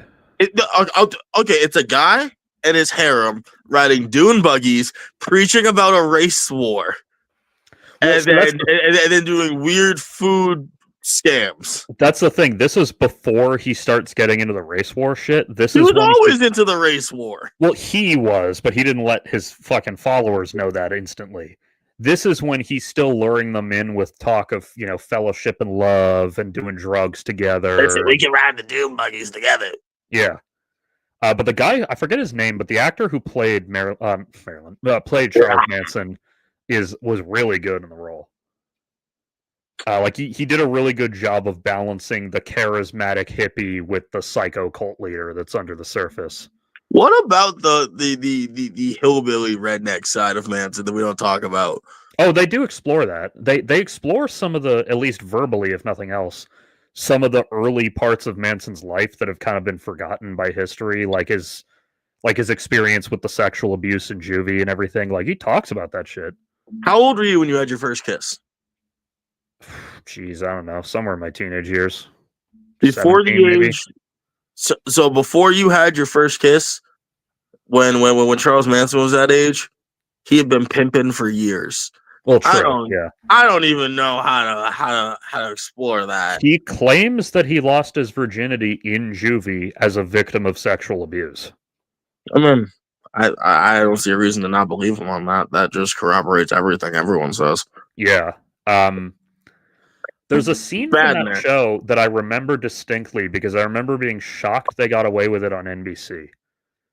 Because there's like sex scenes throughout the show, and they're not usually very explicit. They usually imply more than they show because it's. Is this like the 13 Reasons Why thing? No, because that was a suicide. This was just a sex. No. They're. Oh, I don't know this then. Oh, they're okay. Yeah, no. This one got well hidden. It was only in like the original broadcast, and they like pulled it after. So like, why did we do that? There's a pretty graphic scene of trigger warning, anyone. A teen getting sexually abused with a broomstick. Oh Jesus, I didn't know in, that one. in a high school bathroom. Yeah, no, it's like No, all I knew it's was that bad. they And cut like they down like the suicide scene eventually. no, it was so bad. They took this out before they took out the suicide scene. They're like, wait, we should not have done this. Yeah, We no, should not have the done one this. I'm talking about was a consensual sex scene. Oh yeah, no. The reason I say I'm surprised they got away with it on NBC is because not only is he going down on this lady, like, I mean, you can't see her fucking genitals, but you can see that.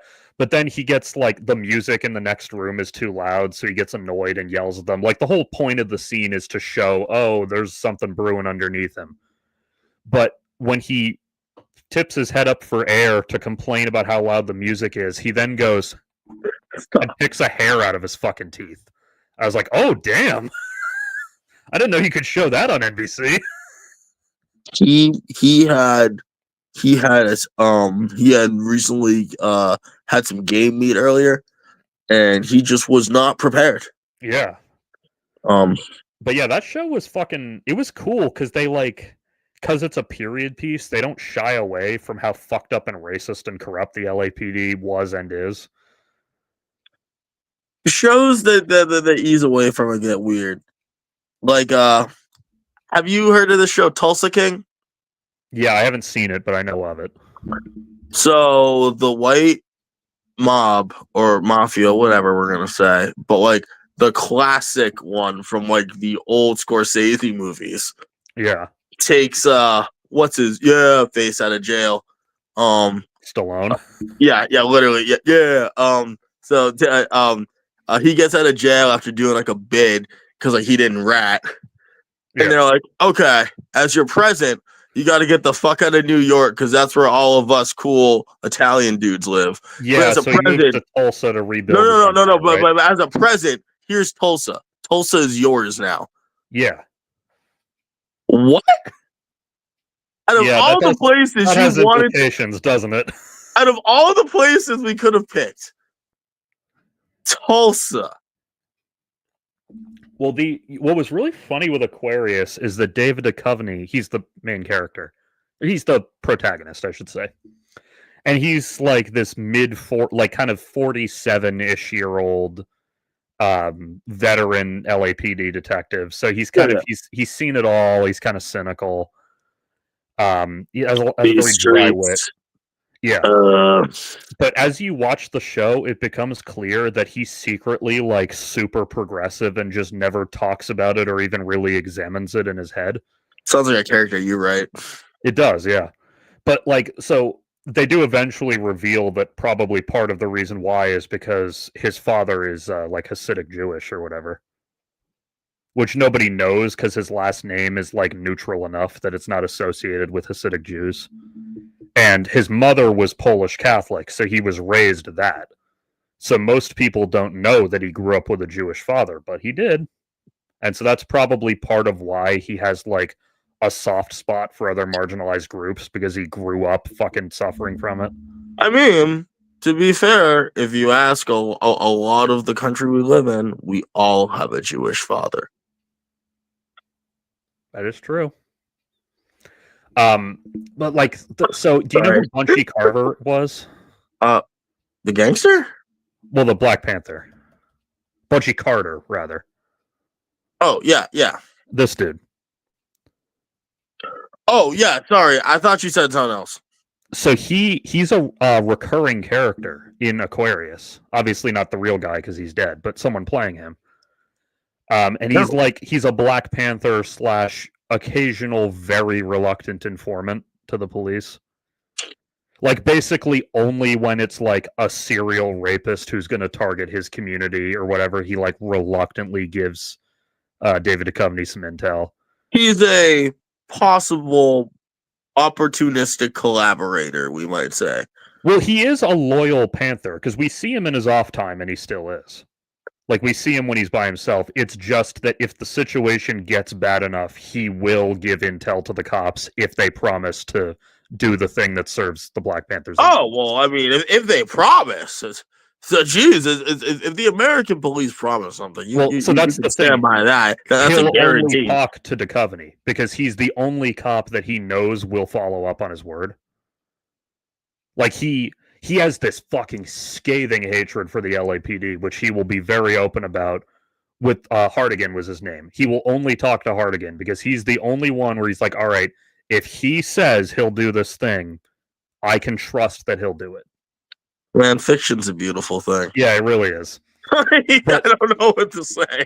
So obviously, most of his coworkers aren't fans of this guy or his Black Panther buddies. And there's actually a scene where You and your Black Panther buddies. Yeah, well, Duchovny says, I don't blame, and I'll use the term Negro because that's what they use because it's the 60s. He says, I don't blame Bunchy for being a Panther. If I was Negro, I'd probably be a Panther too. And he kind of like just talks a little bit about like he doesn't get super into it, but he's like, can you really blame him for not liking how things are? There's even a bit, I just remembered, his partner, who is like kind of a hippie looking cop because he mostly does undercover stuff. He, despite having a fucking black wife and a half black child with her, they reveal eventually that he's like really homophobic. Like even a little more so than was normal in the late 60s. I mean, being accepting or inclusive of one group of people in no way means you're accepting or inclusive of all groups of people. It just means one group of people.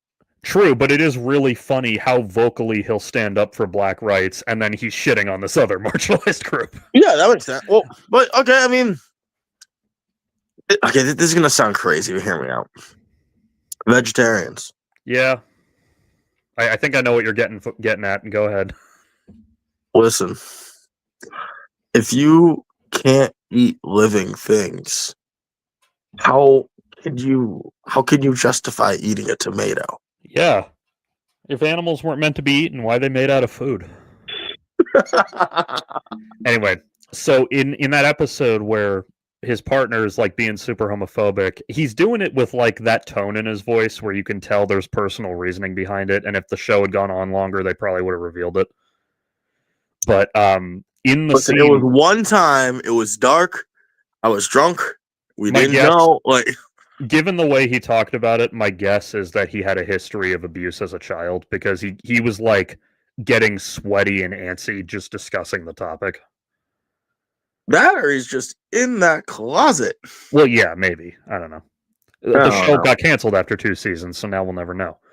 But in the scene where he's going off on his homophobic rant, like it's disgusting for men to do that together, David Duchovny, who's like 10 plus years older than him and you'd think would therefore be the more homophobic guy, is just in the background like reading a newspaper, and he just goes, what do you care, man? How does it affect you?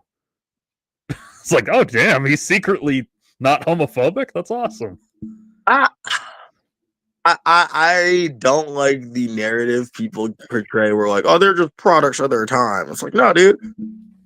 There's always been Well, the reason he said anything about it was because his partner was being like homophobic for the era. Yeah, like I guess what I'm saying is there's always been accepting people in this world. Yeah, and there's always been vocal bigots. Yeah, because like Duchovny, he's a cop. He's around these fucking guys all day. So there's tons of casually thrown out problematic jokes that he doesn't acknowledge. But his partner was being such a nut with the homophobia that he felt the need to say, how does it affect you, dude? He was being a bit of a Christopher Columbus. Yeah, exactly. Yeah, it was a good show. If you can find it, I'd recommend it. There's a bit in there somewhere where, because his partner does undercover stuff, he smokes weed all the time because, like, he has to blend in. And also because he enjoys it. Dope heads. Yeah, and so at one point they're talking about that, and, like, Duchovny makes some comment implying he knows a lot about it, which he doesn't expect. And he's like, wait, you know about marijuana? And he's like, you kidding me? My dad was a jazz singer. Like, I grew up around all that shit. Jazz. And then he goes, do you ever tried it? And Duchovny just gives him a smile and goes, you kids think you invented everything. I mean, blowjobs weren't invented until like right before I was born. You know. Yeah. It is really funny to hear him and the other characters his age talking about, oh God, remember real music? And they're talking about like the Beatles or whoever as the not real music. I always enjoy that era. Bill Burr has that show, F is for Family, Yes. I love that where like family. the teenage son is into like all the Pink Floyd era rock, and the dad's like, "This is garbage. Back in my day, we had good tunes." And now it's very amusing for me as a human being because that kid is my dad. Except now he's going, "Back in my day, we had good tunes." Did you get the joke? The band, remember when he goes to see the band live and they're doing the Lick My Pickle song? Did you get the joke in their band name? What was the band name? Lifted Riffs.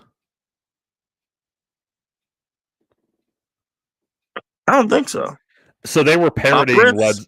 they were parodying Led Zeppelin, who are known for their lackadaisical attitude towards intellectual property law, let's say. Oh, I understand. Yeah, no, because they stole from Randy Daytona. They stole from many people, but yes, he was one of them. In fact, to bring it back to Manson, and they even acknowledged this in the show, the Beach Boys stole "Never Learn Not to Love You" from from Charles Manson. They took his song that he wrote and they changed like 2 lyrics and just fucking passed it off as theirs. There's also that other song he wrote, never gonna give you up. Yeah, that one too. Let you down. Before No. we go, I have to ask you this because you've seen Stranger Things, right? Like at least some of it, if not all. Yeah. So, assuming they follow the pattern, because I haven't seen any of the fucking trailers, I want to go in blind. Because my most normie take is that I love Stranger Things. It's my most normie take, but I love it. And fuck you. Kids in the 80s playing D&D. Never seen that before. Super I don't 8. Care. I don't care. No, I call Super 8 like the dry run for Stranger Things because it kind of is. It really is. I don't understand this. Like, yeah. But I like Stranger Things. Anyway, if they follow the pattern, this upcoming season will take place a year after the previous season, like every previous season has, which would put it in 1986. What song was released in 1986? No. Dun, dun, dun, dun, dun, dun, dun, dun. I bet that they will at least have a reference to that song, if not actually use it. But like Rick Astley. No, wait, I was wrong. 87. But also, he's in England, isn't he? So like, he didn't have a good presence here. No, that song was very much a hit in the U.S. Like, it wouldn't have become the Rickroll meme if it hadn't been a hit back then. I mean, there's always things that come back. I don't know how much radio play it got. Oh, it got enough. Like, okay. Like, the Rickroll was basically just, hey, wouldn't it be funny if we took a 15-year-old hit song and made it a meme? Like, it would be like if today everybody started linking to the fucking Gangnam Style video as, like, a joke. Whoa. I'm gonna need you to take off of Psy right now. He is a national treasure. Yeah, he's fine. I'm not judging him. He made a fucking fortune off of that one song. Good for him. Oh, no, he still makes mad money in Korea. No, I know, but I'm saying just off that one song, he could fucking retire. Jeez, they had a Gangnam Style at my high school talent show. Yeah, mine too, actually. They had a Harlem Shake. Oh God, I remember the Harlem Shake. Yeah, you weren't here the other night, but speaking of nostalgia, because I didn't have any topics prepared that didn't involve you, I just went off like, no, it's not your fault, dude. It's fine. It was just funny because I was like, all right, what should I talk about? And so I started getting nostalgic about like the toy line for the 2009 Star Trek movie. Because that was the last one of those to come out when I was still young enough that I gave a shit about buying toys. When's that? Man, I couldn't tell you the last time I cared about buying toys. Except as an adult, I like buying toys. Well, yeah, but I was in like 6th grade, so I was still young enough that I was like, ooh, they got action figures. action figures. Yeah, I So I never had was them. like, I was going through like the '09 toy line, like, yeah, I had that one. Like I was doing that whole thing. In fact, I distinctly remember that because I got like, someone gave me the action figures for Christmas and birthdays and shit. And then they gave me the little model of the Enterprise, which also came with a Kirk figure, even though I already had a Kirk figure. So since I had two Kirks, one of the ones I did all the time was the episode where the transporter splits Kirk into the good and evil half. So I was gonna say, I have like a real nostalgic soft spot for that episode because of that. I can see. Okay, that's sweet. That was also that might have been the very first TOS episode I saw.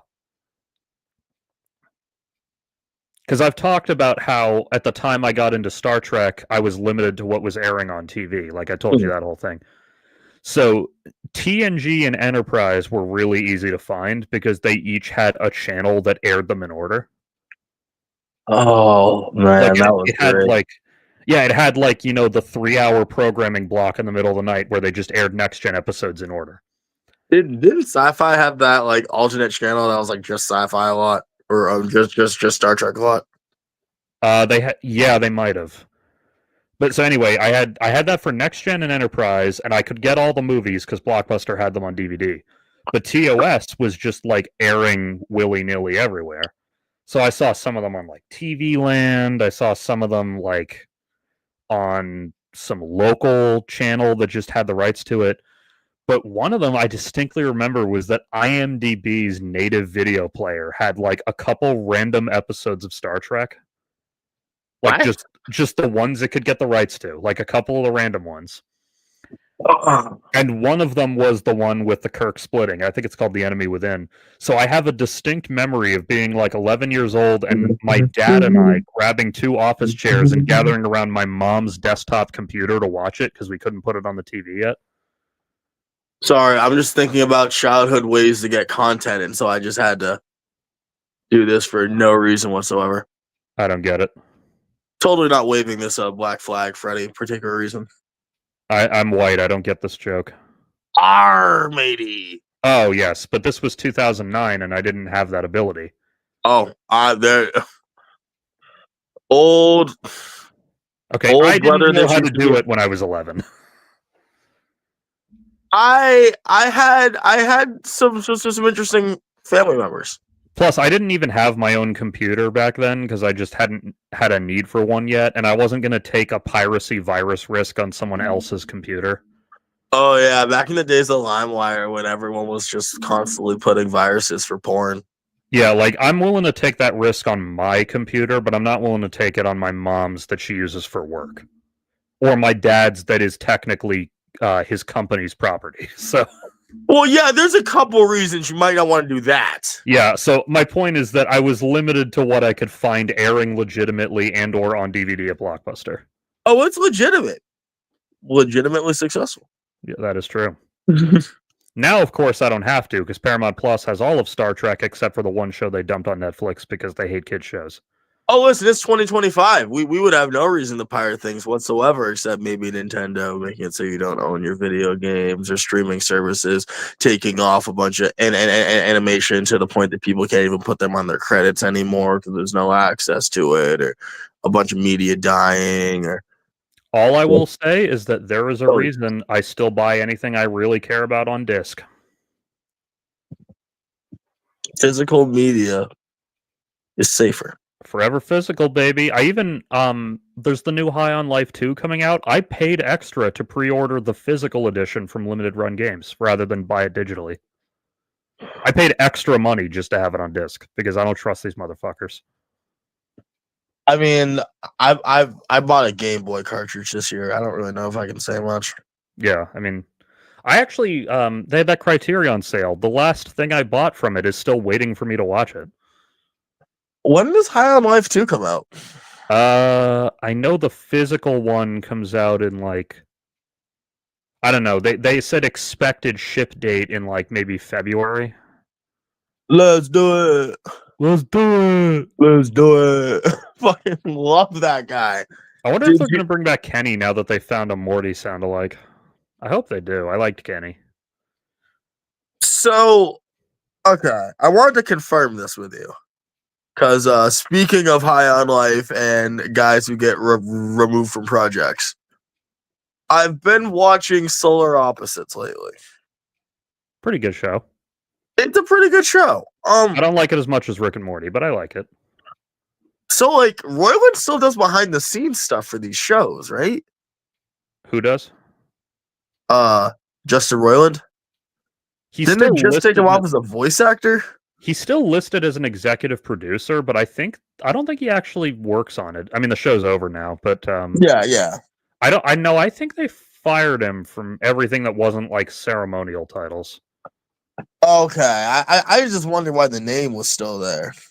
Well, because he co-created it, like legally, they have to still include his name. I think the way they replaced him on that show was dirty. They Yeah. said not only are we giving it an English voice actor, we're gonna have him say English things every now and then just to fucking nail it in. He's gonna say bollocks now. Like, well, I'm thinking notably, Rick and Morty moved the created by Dan Harmon and Justin Roiland tag from the opening credits to the end credits because it has to be there legally, but they wanted to de-emphasize it. That makes sense. They did the same thing with that show Better Things, which, by the way, I can't recommend enough. Louis C.K. is the co-creator of that, and after season 2, they de-emphasized his role in it as a result, because that's when the big one happened. Guess you could say Louis C.K. had a hand in it. You had it all, Louis. You had fame, you had money, you had the adoration of millions, you had the love of your children. Listen, literally all you had to do was not masturbate in front of women. He just had a stroke of bad luck. He really did. He really did have too many strokes of bad luck. And honestly, one too many strokes, as it were. Did you read his statement about that when he admitted to it? No, I don't pay attention to this. I just know he jerked off in front of people. And you shouldn't do that. So in his statement, he was very apologetic, and he said, like, I always thought that because they said yes, it was okay. But now I understand that when you're as powerful in this world as I am, a yes doesn't necessarily mean a yes because power dynamics and fear of reprisal. So he wrote like a really good statement. And at the time, I was like, okay, you have a point. Depending on what you do next, I will think about giving you another chance. No. Unfortunately, what he did next was start making jokes about trans people and making fun of the Parkland survivors. So I haven't really watched any of his shit since then. Which is a shame, because I loved his specials from before then. What was with all the stand-up comedians wanting to do trans jokes suddenly?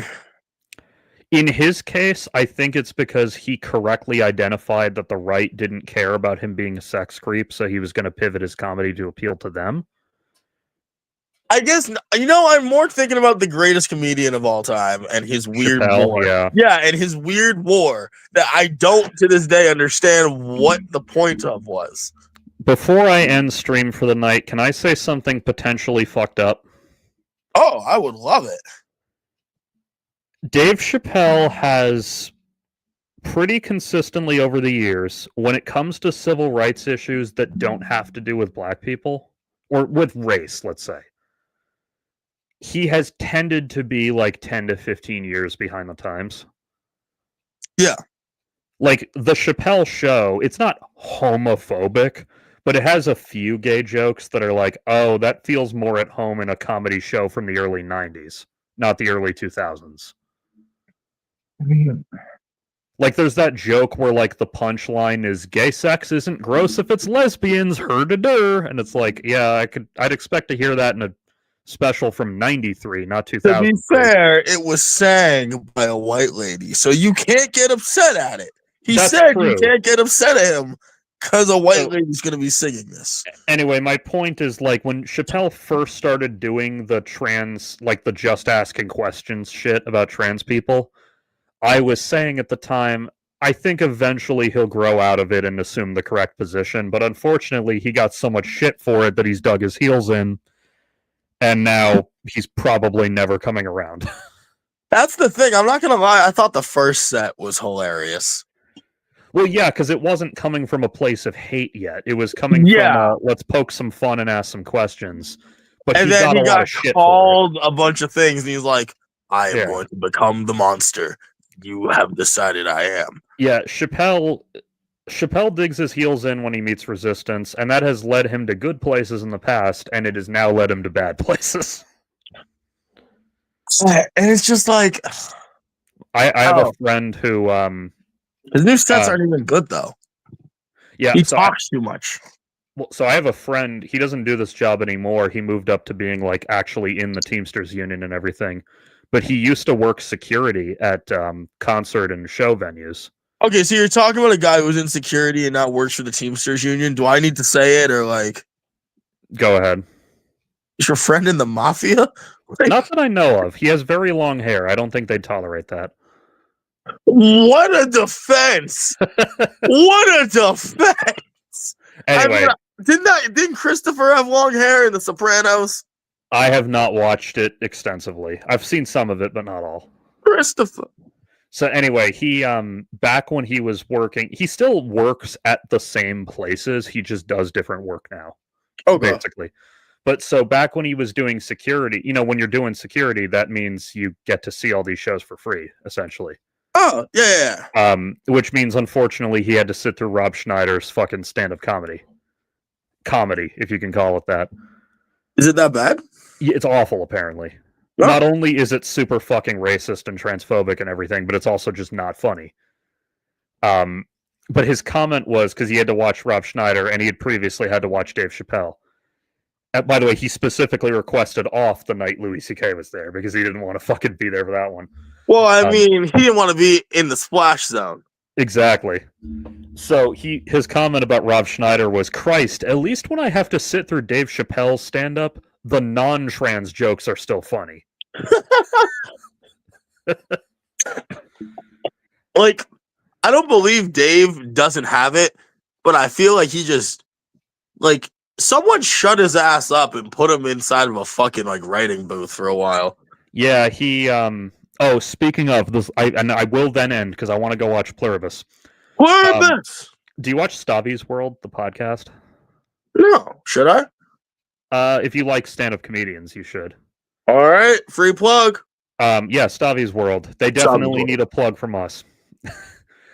Anyway, I watched it yesterday, but it's from Monday. The most recent episode had Neil Brennan as the guest. And they were talking about their respective efforts of like trying to pick up women by being funny, which doesn't work the way they expect it to because they think they're being funny. In reality, they're being awkward. And then he's like, and then some guy who's also at the party with you just like quotes a line from Anchorman and they all think he's hysterical. And then Neil Brennan goes, all right, so you know the feeling? Now imagine that happens with someone quoting a comedy skit that you wrote! And then Stavi just fucking starts pissing himself and he goes, oh my God, you're right. Because you would have been trying to pick up women when Chappelle's show was big. Oh my fucking God.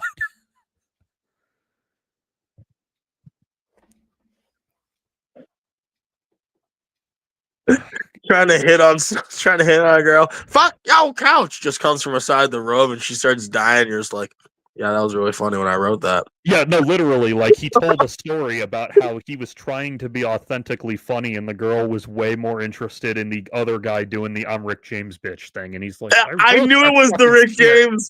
I wrote that fucking skit. I knew it was the Rick James skit. It's the best skit. By the way, I very frequent, whenever my dad complains about anything costing anything more than like $1, I quote to him, buy another one, you rich motherfucker. Anytime I think about how much the cost of things, it's still just Terry Crews saying a very specific cost amount for any particular item. Which one? Oh no, just that's $1.78 worth of lettuce. Oh yeah, okay. I thought you meant like a specific line. No, that's 24 cents worth of toilet paper. Oh no, what I mean is like if my dad fucking opens the fridge and he's like, oh damn, I wanted to eat that yogurt and now it's gone. The yogurt that's like 10 cents. I go, buy another one, you rich motherfucker. Fuck your couch. Fuck your couch. That's supposedly a true story. As I mean, you remember the skit? Like Rick James shows up at the end to confirm it, but I I coke is a have hell of a no, drug. I think the best part is how he doesn't remember a lot of it, but when you bring up darkness, he's like, "Oh, yo, Charlie Murphy was black as fuck." It's like, okay, yeah, you were definitely doing this for ages. If your coke-addled brain just lights up and goes, Charlie Murphy, you black motherfucker. Like, He died really soon after that too. yeah. Like it's almost good Chappelle Show ended when it did because that skit could not have recurred for more than another like 6 months. I mean, we needed, we could have done with a little more Chappelle Show, but we got Key and Peele, so I think Yeah. it all worked out in the end. By the way, the Faustian bargain we had to make to get Chappelle's Show on streaming with his permission is that they had to not include the 3 lost episodes.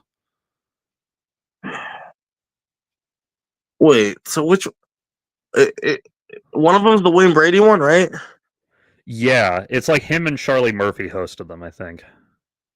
Okay, Oh no, the Wayne yeah. Brady one's not a lost episode. That was season 2. Okay. But what happened was that when he left on his fucking impulsive Africa trip and made it clear he wasn't really coming back, or at least they thought he wasn't coming back, they had like 3 episodes worth of unused skits, so they aired those as 3 episodes hosted by Charlie Murphy. It is forever one of the funniest things to me that Dave Chappelle went, fuck you guys, I'm going to Africa, and then went to Ohio. Well, he did go to Africa, and then he came back to Ohio. Well, yeah, I mean, he went to Africa for like a week, Yeah. but he's like, I'm moving to Africa, and like just kept saying that to everyone, and then went to Ohio. So what happened, remember there's the skit at the beginning where he's complaining that he's working 20-hour days and Comedy Central isn't paying him enough and that whole thing? So that's based on a real grievance he had with them. Yeah. Specifically the 20-hour days part. So when they were trying to negotiate, he was considering coming back, and then he cut off negotiations because they aired those lost episodes. So then when they wanted his permission to finally put them on streaming like properly, the deal was you can't include the lost episodes, and they said okay. Can't include that shit I wasn't there for. Yeah, unfortunately it also doesn't include the episode with Ron Jeremy in it, which is really weird with sketch comedy because you could just cut the sketch. I mean, what's wrong with Ron Jeremy? He turned out to be a fucking sex creep. The porn star turned out to be a sex creep. Yeah, he did, sadly. Was this not like, I don't know, man. I hate to be that guy, but like, did we not see this coming and or know this? Is this like a P. Diddy thing? Well, his reputation amongst the porn industry, or at least amongst people outside the porn industry, was that he was a nice guy who was good to work with. I don't trust any guy who looks like he should be a salesman for a pizza chain. True. But yeah, it's just like I get why they do that with some shows, but with a sketch show, it's weird because you could just trim the sketch out and leave the rest of the episode. Have you ever seen the old Super Mario TV show with Lou Albano? No. So Captain Lou Albano, the WWE pro wrestler, was Mario. Nice. And they had seasons and seasons of this. Was this animated? No, well, okay, so yeah, I'd look this up if I were you to make this a little easier in life. So it was half and half. Half the show was a segment with Lou Albano and this other dude, and they do little skits and like interview people, like real life people, and this was all non-animated. And the other half, Mario Brothers Super Show. Here it is. Yeah, then the other half was animated. Yes. Okay. It only ran for 1 season, it looks like, but there's a lot of episodes, so it's one of those. 65. Fuck me. Yeah, that's I'm like, 1 season might not be labeling this correctly because like there was a lot of episodes on this. Yeah, here he is, Lou Albano, who is dead now, I guess. Yeah, he had a dance and everything. Nice. I think about this a lot because the Mario dance is as follows: swing your arms from side to side, take 1 step, and there you go. That's about how the well I whole can thing. dance. Yeah, you swing your arms from side to side and then walk front and back, and that's the whole Mario dance. That's how you do the Mario. That's about how I can dance. Now, Anyway, I'm really thirsty, and I'm gonna go get a beer and some weed, and I'm gonna watch Pluribus. well, that's fair. I'm gonna end on this thing. Ron Jeremy is the Wario to Captain Lou Albano. He really is. He Yeah, really someone. fucking is. Holy shit, you're right. Thank you. Anyway, good On that night, note, folks, everyone. have a great night. We'll be back on Tuesday, where we'll probably talk more about Star Trek and maybe about Pluribus if Nick has gotten around to watching it. Oh, Nick's going to watch it right now. I'm about to go dive in. All right, nighty night, and keep your buttholes tight, everyone. Keep your butthole tight.